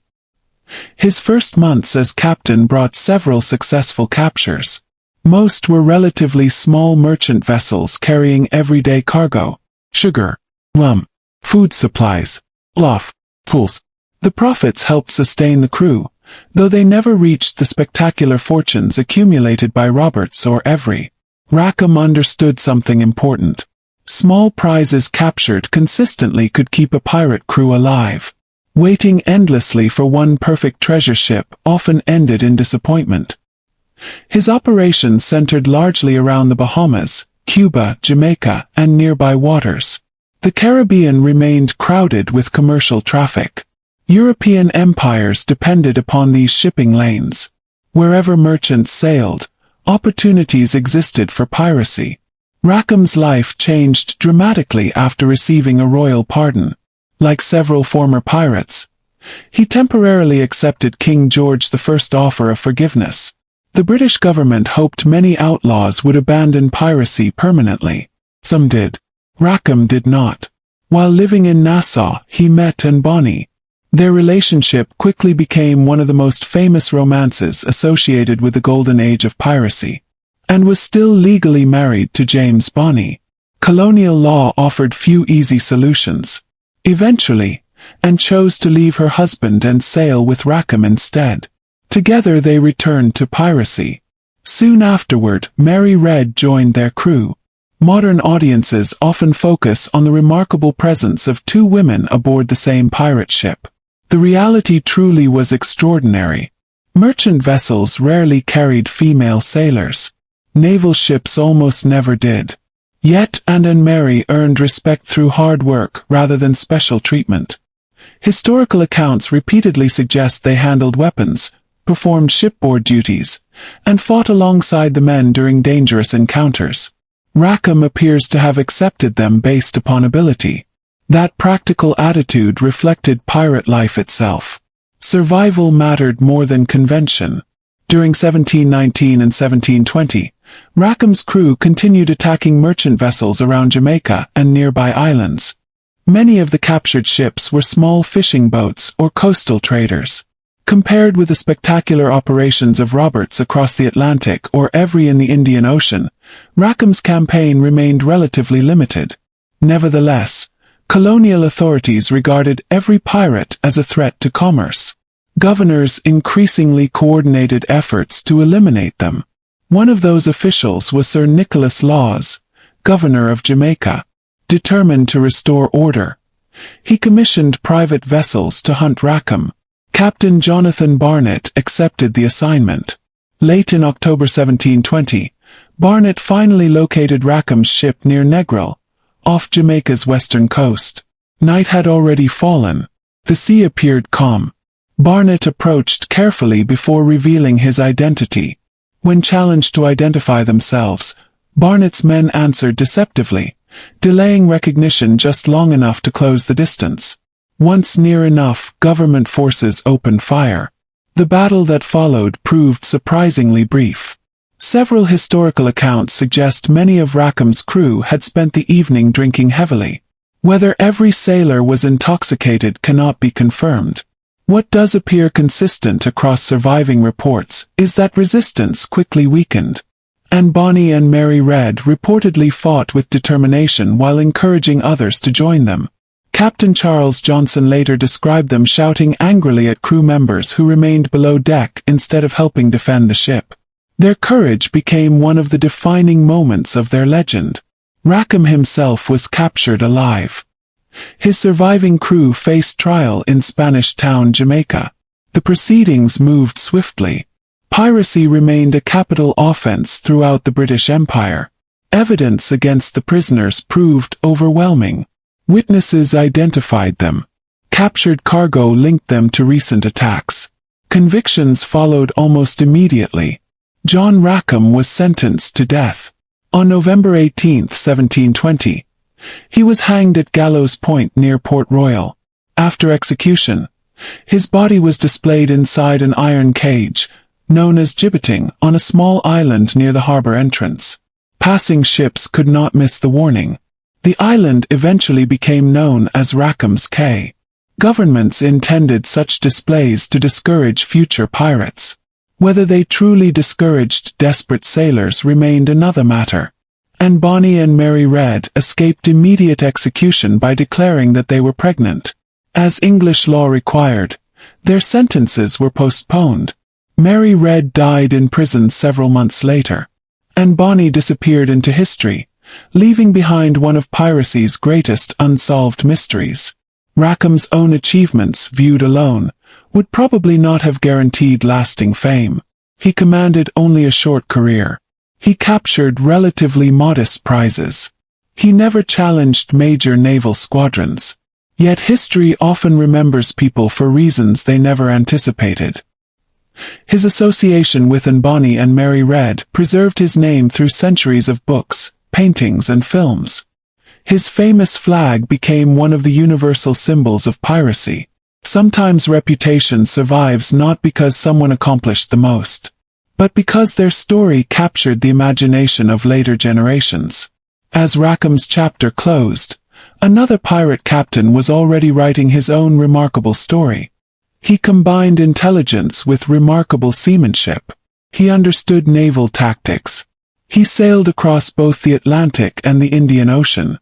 Many contemporaries respected his courage, even while condemning his crimes. His name was Thomas Tew, and although his pirate career lasted only a few years, he helped establish an entirely new route for pirates seeking unimaginable fortunes in the rich trading waters of the East. Thomas Tew remains one of the quieter names among the famous pirates of the Golden Age, yet historians often credit him with changing the direction of piracy itself. Before his voyages, many pirates concentrated on the Caribbean and the Atlantic shipping lanes. After Tew's remarkable success, increasing numbers of pirate captains began looking toward the Indian Ocean, where merchant fleets carried some of the richest cargoes in the world. In that sense, Thomas Tew helped reshape pirate strategy. Like so many of his contemporaries, the details of his early life remain uncertain. Most historians believe he was born sometime during the 1650s, probably in England, although some evidence suggests connections to the English colonies in North America, particularly Rhode Island. By the early 1690s, Tew had become an experienced sailor with a reputation for competence. At that time, the boundaries between privateering and outright piracy remained surprisingly thin. European governments frequently issued commissions allowing private ships to attack enemy commerce during wartime. Many captains accepted these legal commissions. Some quietly expanded their activities far beyond what the law permitted. Others continued attacking ships even after peace treaties ended their official authority. Thomas Tew found himself operating within this uncertain world. Around 1692, he reportedly received a commission connected with an expedition intended to attack French possessions in West Africa. Whether the mission failed through poor planning or changing political circumstances remains unclear. What is certain is that Tew soon abandoned the original objective. Instead of sailing toward French targets, he headed east, far to the east, across the Atlantic, around the southern tip of Africa, into the vast waters of the Indian Ocean. It was a bold decision. Few European pirates had yet established regular operations there. The voyage itself demanded exceptional navigational skill. Ships rounding the Cape of Good Hope faced violent storms, unpredictable currents, and dangerous seas capable of destroying even experienced crews. Months passed before reaching the rich trade routes connecting Arabia, India, East Africa, and Southeast Asia. When Tew finally arrived, he discovered opportunities beyond anything many Atlantic pirates had imagined. Merchant vessels sailing those routes often carried valuable spices, fine cotton textiles, silk, ivory, gold, silver, pearls, precious stones, and luxury goods destined for markets across Europe and Asia. One successful capture could reward an entire crew with fortunes. Tew's first major success came in 1693, near the entrance to the Red Sea. His crew intercepted a large merchant vessel believed to have been associated with the Mogul trading network. Unlike heavily armed naval escorts, many commercial ships relied upon speed rather than overwhelming military strength. After a determined attack, Tew's men captured the vessel. The reward proved extraordinary. Contemporary reports suggest that every crew member received a share worth thousands of pounds, an almost unimaginable amount for ordinary sailors whose annual wages often measured only a few pounds. News spread rapidly. Sailors talked. Merchants worried. Pirates listened. If one captain could return from the Indian Ocean carrying such wealth, others would surely follow. Historians often refer to this migration as the pirate round, a loosely defined maritime route used by pirates traveling from the Atlantic around Africa into the Indian Ocean. Thomas Tew did not invent the route entirely, but his success demonstrated its remarkable potential. Soon captains such as Henry Every, William Kidd, and others would sail similar waters seeking enormous fortunes. After returning with his treasure, Tew became something unusual. A wealthy pirate who briefly enjoyed public respectability. In several colonial ports, successful privateers and pirates sometimes blended surprisingly easily into respectable society, especially when local authorities welcomed the economic benefits of their spending. Money purchased influence, fine clothing, comfortable homes, business opportunities. For a short period, Thomas Tew appeared to enjoy the rewards of his dangerous profession. Yet enormous wealth rarely satisfied ambitious men for long. By 1695, Tew prepared for another voyage. He joined a loose coalition of pirate ships heading once again toward the Indian Ocean. Among those who would eventually operate in similar waters was Henry Every, whose famous capture of the Ganges Sawai would soon shake international politics. The opportunities remained enormous. So did the risks. During this second expedition, Tew encountered one of the largest and most heavily defended merchant vessels operating under Mughal protection. The battle began with cannon fire exchanged across open water. Unlike smaller merchant ships that surrendered quickly, this opponent fought back with determination. As the pirate vessels closed the distance, the exchange intensified. Wood splintered, rigging collapsed, smoke drifted across the sea. Then fortune turned. According to contemporary accounts, a cannonball struck Thomas Tew directly. The impact proved catastrophic. He died almost instantly before many members of his crew fully understood what had happened. Without their captain's leadership, the attack quickly lost momentum. The surviving pirates abandoned the assault. Ironically, the great treasure they sought during that battle would soon fall into different hands. Only weeks later, Henry Every captured the same Mughal treasure fleet in one of history's richest pirate raids. Had Thomas Tew survived, history might remember him very differently. His career illustrates one of the recurring patterns throughout the Golden Age. Success attracted imitation. One profitable voyage inspired dozens of others. Every captain who returned wealthy encouraged more desperate sailors to try their luck. The cycle continued until governments finally committed enough naval power to suppress piracy on a global scale. Although Tew never achieved the popular fame of Blackbeard or Bonny, historians recognize his lasting influence. He helped redirect pirate attention toward the wealth of the Indian Ocean. His successful voyage demonstrated that fortunes beyond imagination waited far from the Caribbean. In doing so, he helped shape the next phase of the Golden Age of Piracy. Yet there remained one final legendary figure whose story deserves our attention. He began his career with a legal commission. He insisted for years that he was not truly a pirate. His trial became one of the most famous legal cases of the 18th century. Some considered him a ruthless criminal. Others believed he became the victim of politics and impossible expectations. His name was Captain William Kidd.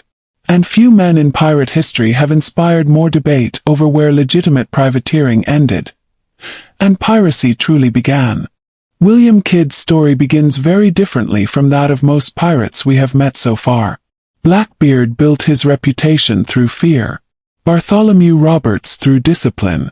Henry Every through an astonishing act of piracy.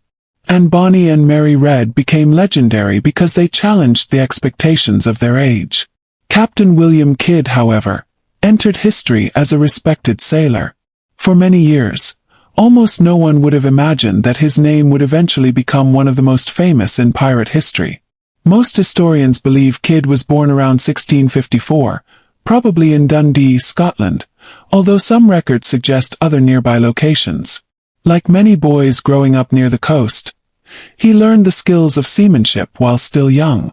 By adulthood, he had become an experienced navigator trusted by merchants and colonial officials alike. Unlike many future pirates, Kidd established a respectable reputation before controversy ever surrounded him. During the late 17th century, he settled for a time in New York, one of England's rapidly growing American colonies. There he became a successful merchant captain, married Sarah Bradley Cox-Ort, a wealthy widow, and gained important social connections. These relationships would later make his downfall even more dramatic. At that time, piracy had become a serious concern across the Atlantic and Indian Oceans. European governments faced increasing complaints from merchants whose ships disappeared or arrived stripped of valuable cargo. The English crown wanted experienced captains willing to hunt pirates. William Kidd seemed an excellent choice. In 1695, a group of influential English noblemen financed an ambitious expedition. Among those supporting the venture were individuals closely connected with the government. Kidd received an official commission authorizing him to capture pirates and, under certain circumstances, enemy French vessels. This distinction mattered greatly. Privateering remained legal.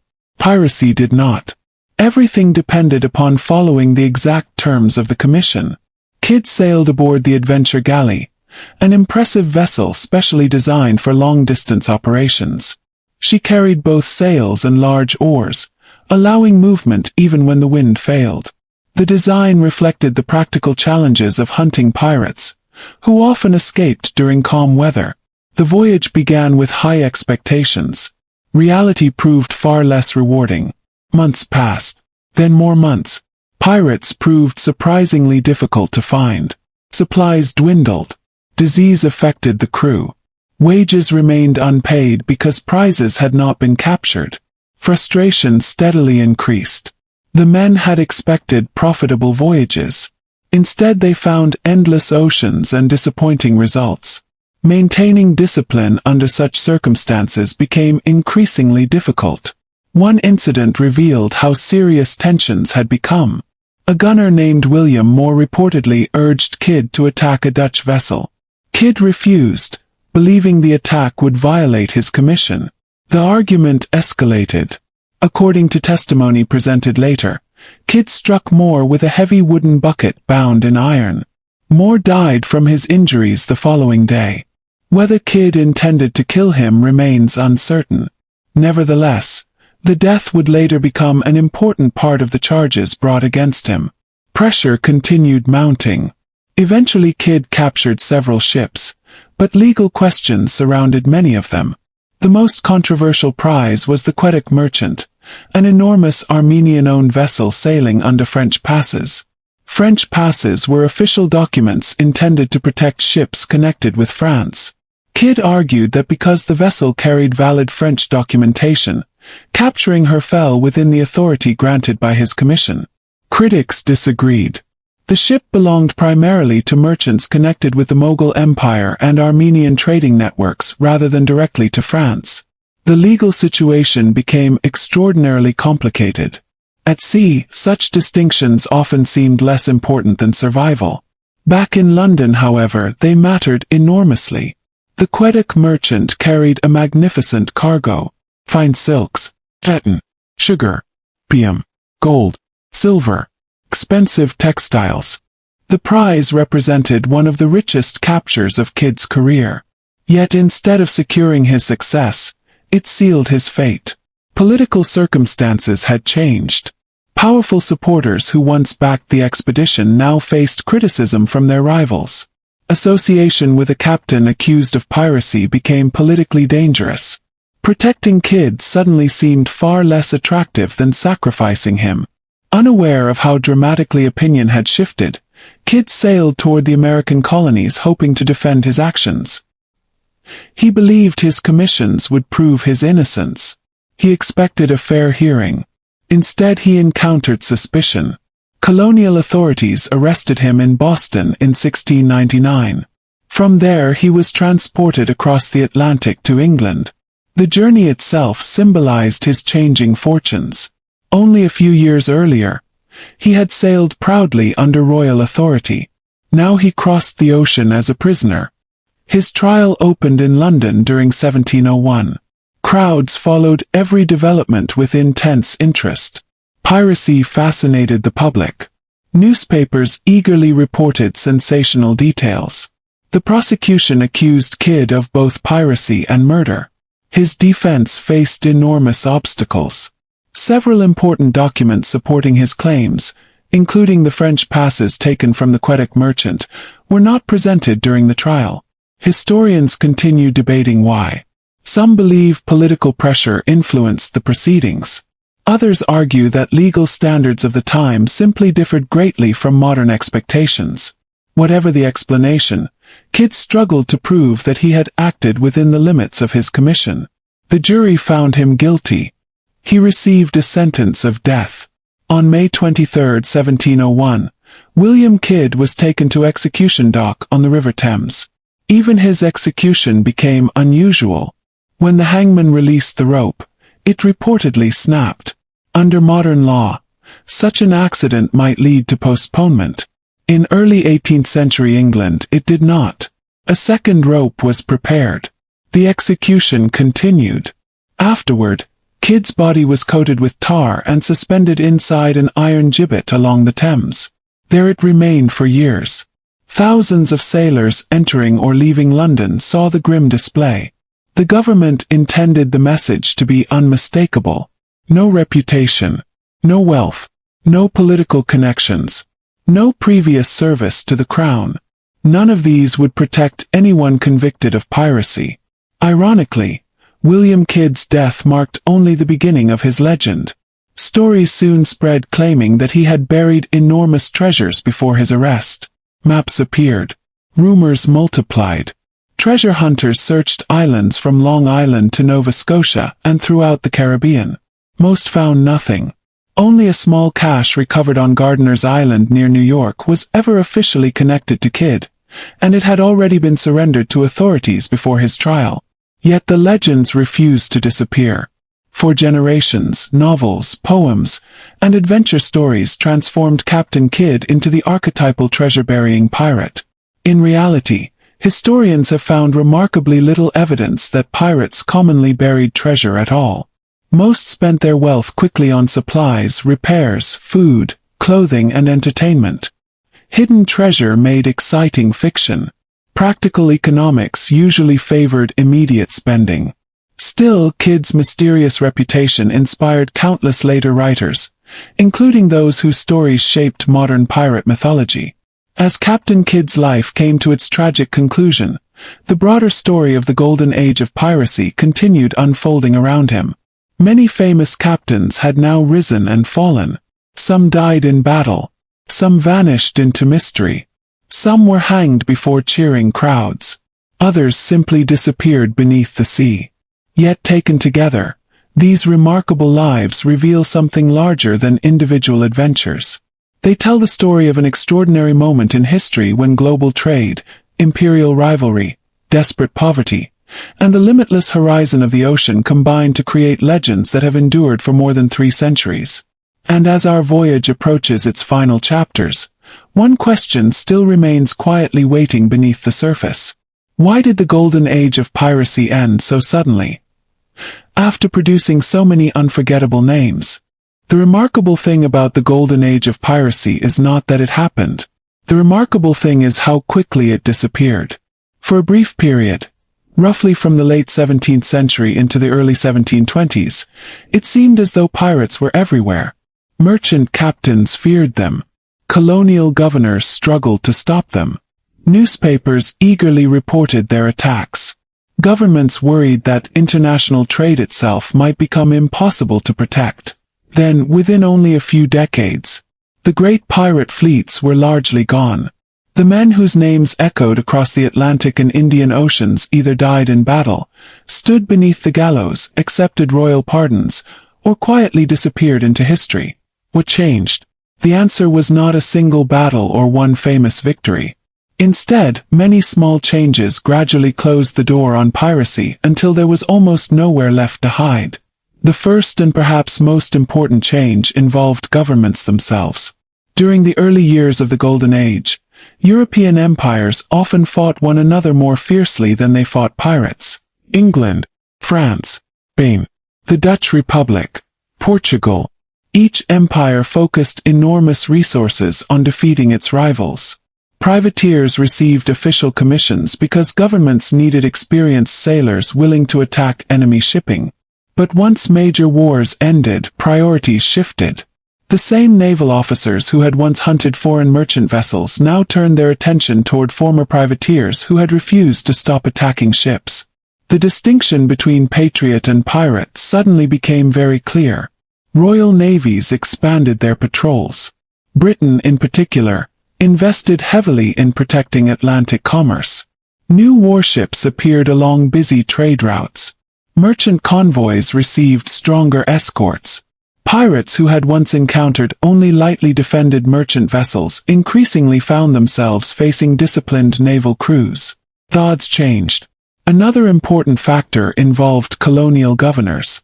Earlier in the Golden Age, some colonial officials quietly tolerated pirates. The reasons were practical. Pirates spent money. They purchased food. They repaired ships. They hired local craftsmen. Ports such as Nassau benefited economically from pirate visitors.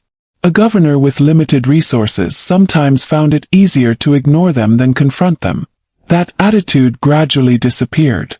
London demanded stronger enforcement. Governors who failed to suppress piracy risked losing their positions. Some, like Woodes Rogers in the Bahamas, arrived with clear instructions. Restore order. In piracy. Rebuild lawful trade. Woodes Rogers proved especially significant. A former privateer himself, Rogers understood pirate methods remarkably well. He reached Nassau in 1718 as the colony's new governor. Instead of relying solely on military force, he combined several strategies. He offered royal pardons to pirates willing to surrender peacefully. Many accepted. Years of constant danger had exhausted them. The promise of legal forgiveness offered something they had not enjoyed for a long time: chance to grow old. Those who rejected the pardon soon discovered that Rogers intended to pursue them relentlessly. Nassau, once considered the closest thing piracy had to a capital city, gradually transformed back into a functioning British colony. The loss of safe harbors hurt pirates enormously. Every crew needed fresh water, food, repairs, gunpowder, medical supplies. Without reliable ports, maintaining ships became increasingly difficult. Technology also played a subtle role. Although sailing ships remained broadly similar throughout the period, naval administration improved steadily. Governments collected better intelligence. Merchant companies shared information more efficiently. Reports of pirate sightings traveled faster. Naval commanders coordinated their operations with greater effectiveness. The oceans became less anonymous. Capturing famous pirates further discouraged others. Blackbeard's death in 1718 received widespread attention. Bartholomew Roberts fell in 1722. Charles Vane was hanged in 1721. John Rackham died in 1720. Government officials deliberately publicized these executions. Pirates' bodies were often displayed in iron cages near busy harbors. To modern eyes, such displays seem harsh and disturbing. To 18th-century authorities, they served a practical purpose. They were warnings. Every arriving sailor saw the consequences. Some undoubtedly reconsidered entering piracy. Others still accepted the risk. But recruitment became more difficult. Economic conditions improved as well. Merchant shipping slowly offered better opportunities. European trade continued expanding. Experienced sailors remained valuable. Although conditions aboard many merchant ships were still difficult, legal employment became more available than it had been immediately after the Great Wars. Desperation declined. Without desperation, fewer sailors viewed piracy as their only realistic option. Even within pirate crews, internal disagreements weakened resistance. We have already seen examples. Edward England lost command because many believed he showed excessive mercy. Charles Vane was removed for retreating from battle. Crews argued over treasure, leadership, risk, strategy. Pirate democracy created opportunities for fairness, but it also encouraged instability. Maintaining unity among heavily armed men who valued independence above almost everything else proved extraordinarily difficult. One of the greatest myths surrounding pirates suggests they operated as a unified brotherhood. History tells a different story. Many crews competed fiercely. Some attacked one another. Others argued over territory. Personal rivalries frequently outweighed cooperation. Pirates rarely united against governments in any lasting way. That division made suppression easier. Perhaps the most powerful enemy pirates faced, however, was mathematics. The business model simply became unsustainable. Successful piracy depended upon valuable merchant traffic. But every captured vessel increased insurance costs. Merchants improved defenses. Governments invested more money protecting trade. Naval patrols expanded. Profits gradually declined while risks increased. Eventually, piracy ceased offering attractive rewards compared with the growing dangers. The Golden Age slowly faded. By the early 1730s, the great era that had produced Blackbeard, Roberts, Bellamy, Bonny, Reed, Every, Kidd, Rackham II, and England had largely ended.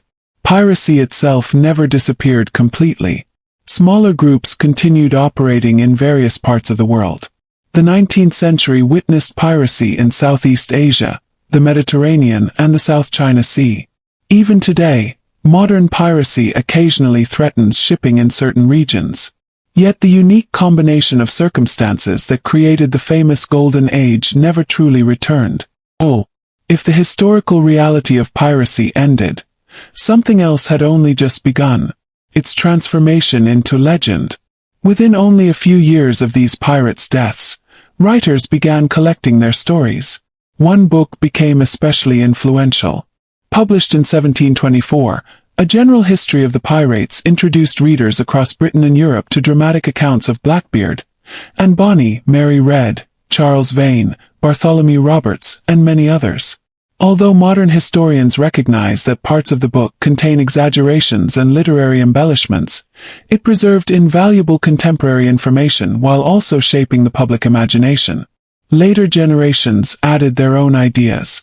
Buried treasure, talking parrots, wooden legs, treasure maps marked with giant X's, secret islands, hidden caves.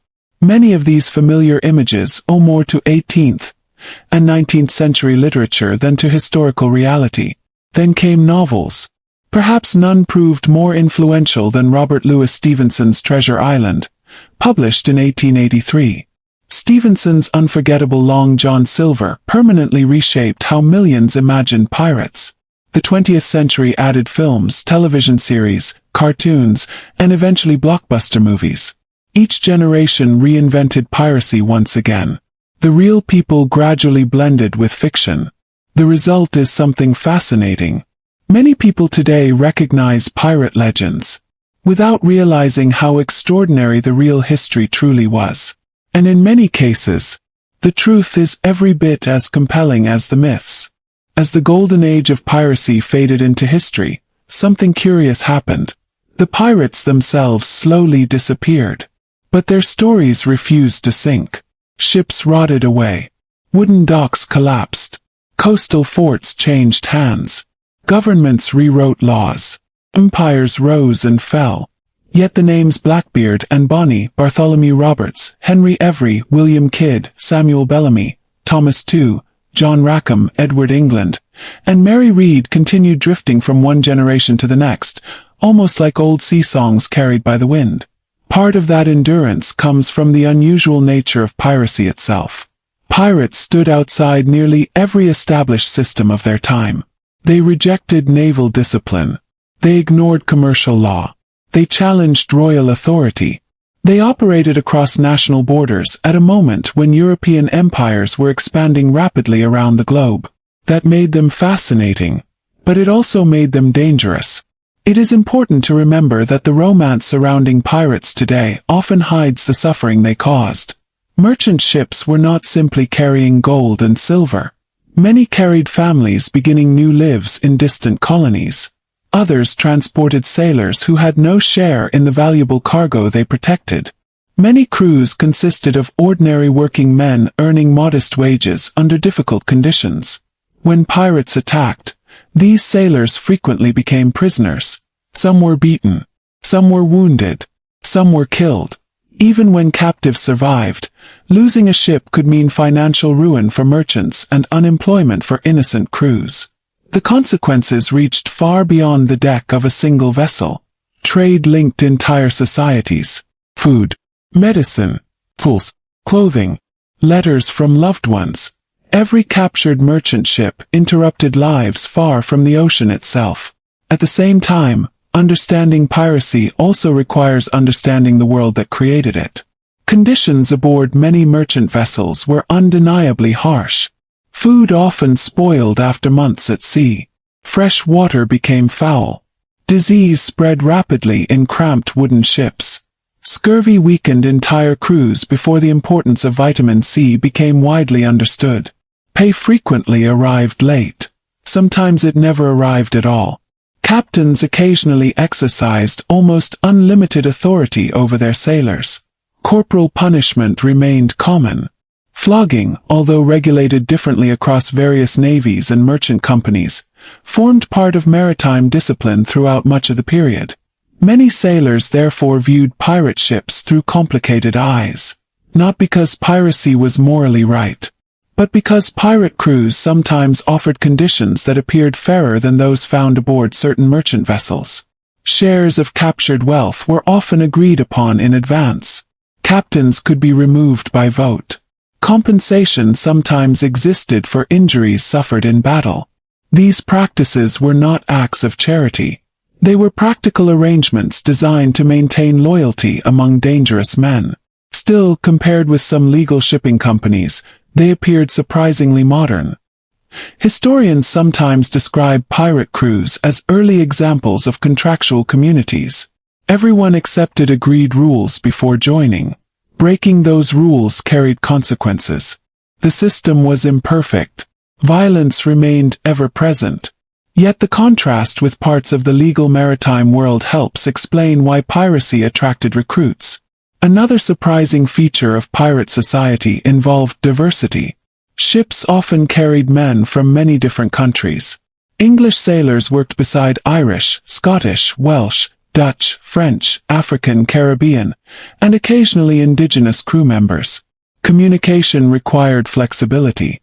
Practical ability mattered more than birthplace. Some formerly enslaved Africans also found places aboard pirate vessels after escaping captivity or being recruited following captured slave ships.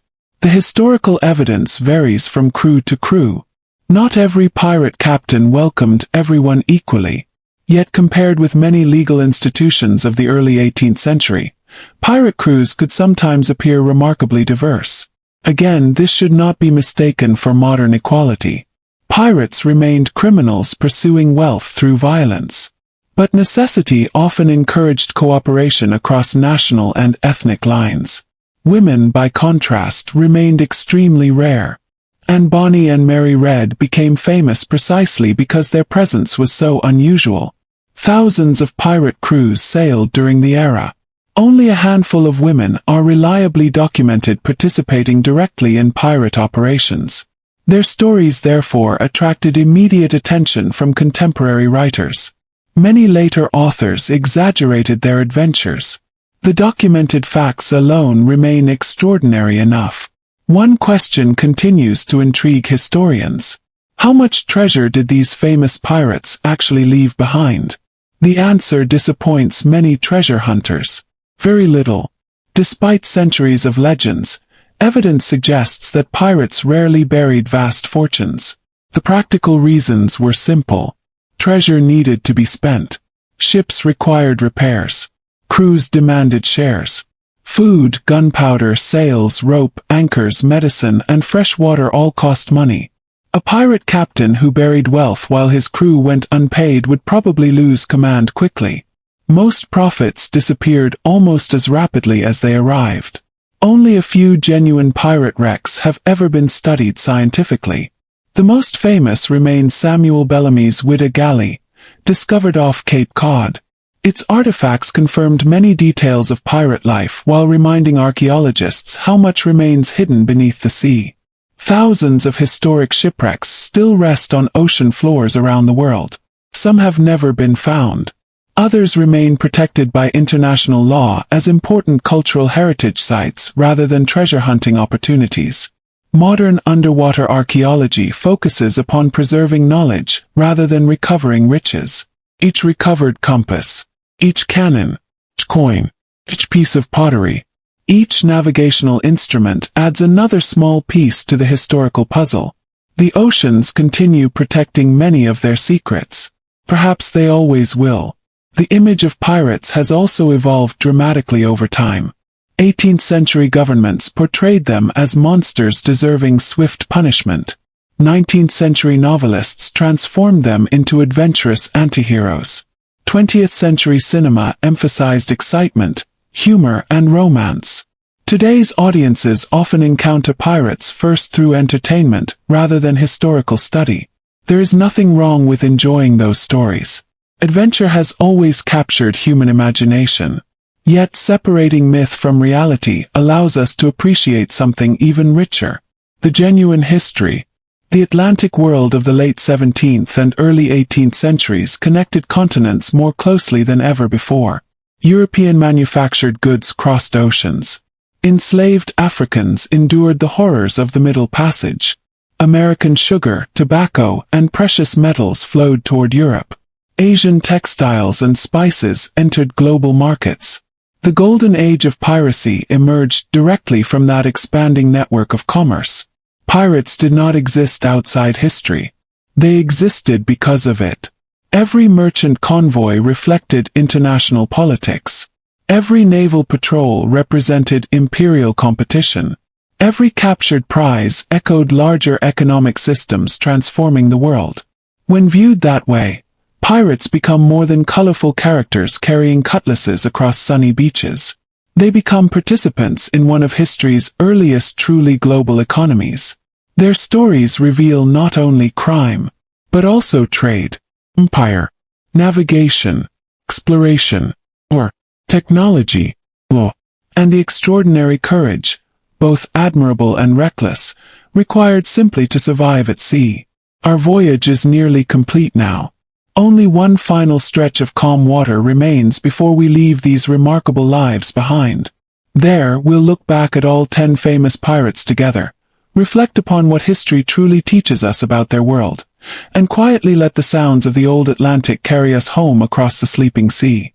When we look back across the Golden Age of Piracy, it becomes clear that no two famous pirates followed exactly the same path. Edward Teach, better known as Blackbeard, understood that reputation could become a weapon more powerful than cannon fire. By weaving slow-burning fuses into his enormous black beard and surrounding himself with smoke before battle, he convinced many merchant crews to surrender before a single sword was drawn. His legend became larger than his actual career, which lasted only a few short years, yet his image still defines piracy for millions of people today. Bartholomew Roberts, or Black Bart, demonstrated something entirely different. He relied less on terrifying appearances and more on remarkable organization. His carefully enforced articles, disciplined crews, and exceptional navigational skill allowed him to capture more ships than perhaps any other pirate of the Golden Age. His success reminds us that careful planning often accomplishes far more than reckless courage. And Bonny showed that determination could overcome expectations. Living in a society that offered women very few opportunities at sea, she refused to accept the role others expected of her. Alongside Mary Red, she became one of the most extraordinary figures in maritime history. Although many details of her later life remain uncertain, her courage during battle has never disappeared from the historical record. Henry Every proved how a single event could change international politics. His capture of the Mughal treasure ship Ganj Isawai produced one of the largest diplomatic crises caused by piracy. Governments across continents suddenly recognized that piracy threatened far more than merchant profits. It threatened international relationships themselves. Edward England offered perhaps the most unexpected lesson. He appears to have shown mercy when many of his own crew demanded brutality. Whether his decisions reflected compassion, practical thinking, or both, they ultimately cost him his command. His story reminds us that leadership often requires difficult choices, and those choices rarely satisfy everyone. Samuel Bellamy became rich almost faster than any pirate before him. Yet nature accomplished what navies could not. The violent storm that destroyed the Witta galley also destroyed his dreams of enjoying the fortune he had accumulated. His shipwreck remains one of the most important archaeological discoveries in pirate history, preserving hundreds of artifacts that continue teaching historians about daily life aboard pirate vessels. John Rackham achieved lasting fame less through military success than through the remarkable people who sailed beside him. Without Bonny and Mary Red, his name might have faded into obscurity. Instead, history remembers him through one of the world's most recognizable pirate flags and the unforgettable stories connected to his unusual crew. Thomas II changed pirate strategy. His successful voyage into the Indian Ocean convinced other captains that unimaginable fortunes waited far beyond the Caribbean. In doing so, he helped redirect the focus of piracy toward some of the richest trading routes on Earth. William Kidd remains one of the most debated figures of the entire era. Was he a loyal privateer who became trapped by changing politics? Or did he knowingly cross the line into piracy? Historians still discuss those questions today because the evidence refuses to provide simple answers. His life reminds us that history often exists in shades of gray rather than clear distinctions between hero and villain. And then there is Mary Red. Although her name often appears beside Bonny's, her individual story deserves equal recognition. Raised for much of her youth disguised as a boy, she served as a soldier, worked aboard ships, and eventually fought alongside some of the most notorious pirates of her generation. Her courage earned the respect of hardened sailors in an age when very few women were even allowed aboard ocean-going vessels. Together, these 10 lives reveal something much larger than tales of buried treasure or dramatic sea battles. They reveal an Atlantic world undergoing extraordinary change. The oceans had become highways connecting continents. Merchant ships carried enormous wealth. Empires competed relentlessly. Wars created experienced sailors and then abandoned many of them when peace arrived. Piracy grew from those circumstances. It was not an isolated phenomenon. It was a consequence of global trade, imperial rivalry, harsh working conditions at sea, and the opportunities created by weak colonial governments. That does not excuse piracy. The victims were real. Merchant crews lost livelihoods. Passengers endured terrifying experiences. Families waited in vain for ships that never returned. Violence and theft remained at the heart of pirate life. Yet understanding the causes allows us to understand the history more completely. Perhaps that is why the Golden Age continues to fascinate us. It sits at the meeting point between fact and legend. The historical records describe difficult lives filled with danger, disease, uncertainty, and brief moments of extraordinary fortune.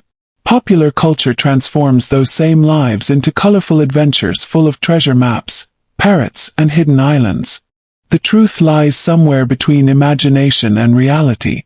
Real pirates spent far more time repairing sails than fighting dramatic duels. They worried about food, fresh water, storms, sickness, damaged rigging, and mutinous crews. Many died young. Very few enjoyed lasting wealth. Almost none escaped the consequences forever. The sea itself remained their greatest enemy. It showed no preference between pirate, merchant, or naval officer. A sudden hurricane could erase years of success within a single night. A hidden sandbar could destroy the finest ship afloat. Disease often proved deadlier than cannon fire. And every voyage carried the possibility that the horizon would reveal either unimaginable fortune or certain death. Perhaps that uncertainty explains why these stories still feel alive after more than 3 centuries. The oceans they crossed remain. Many of the harbors still exist. Old forts still overlook quiet bays where pirate ships once anchored.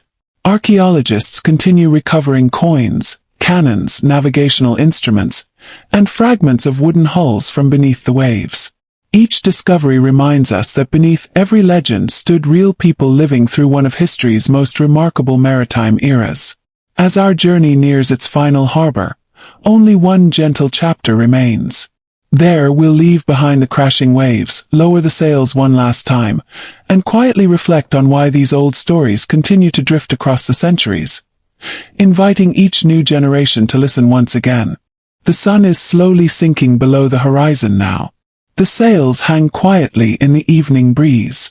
The endless sound of waves gently brushes against the wooden hull, much as it did more than 300 years ago. Somewhere beyond the fading light, countless ships once crossed these same waters. Merchant vessels carrying hopeful families and valuable cargo.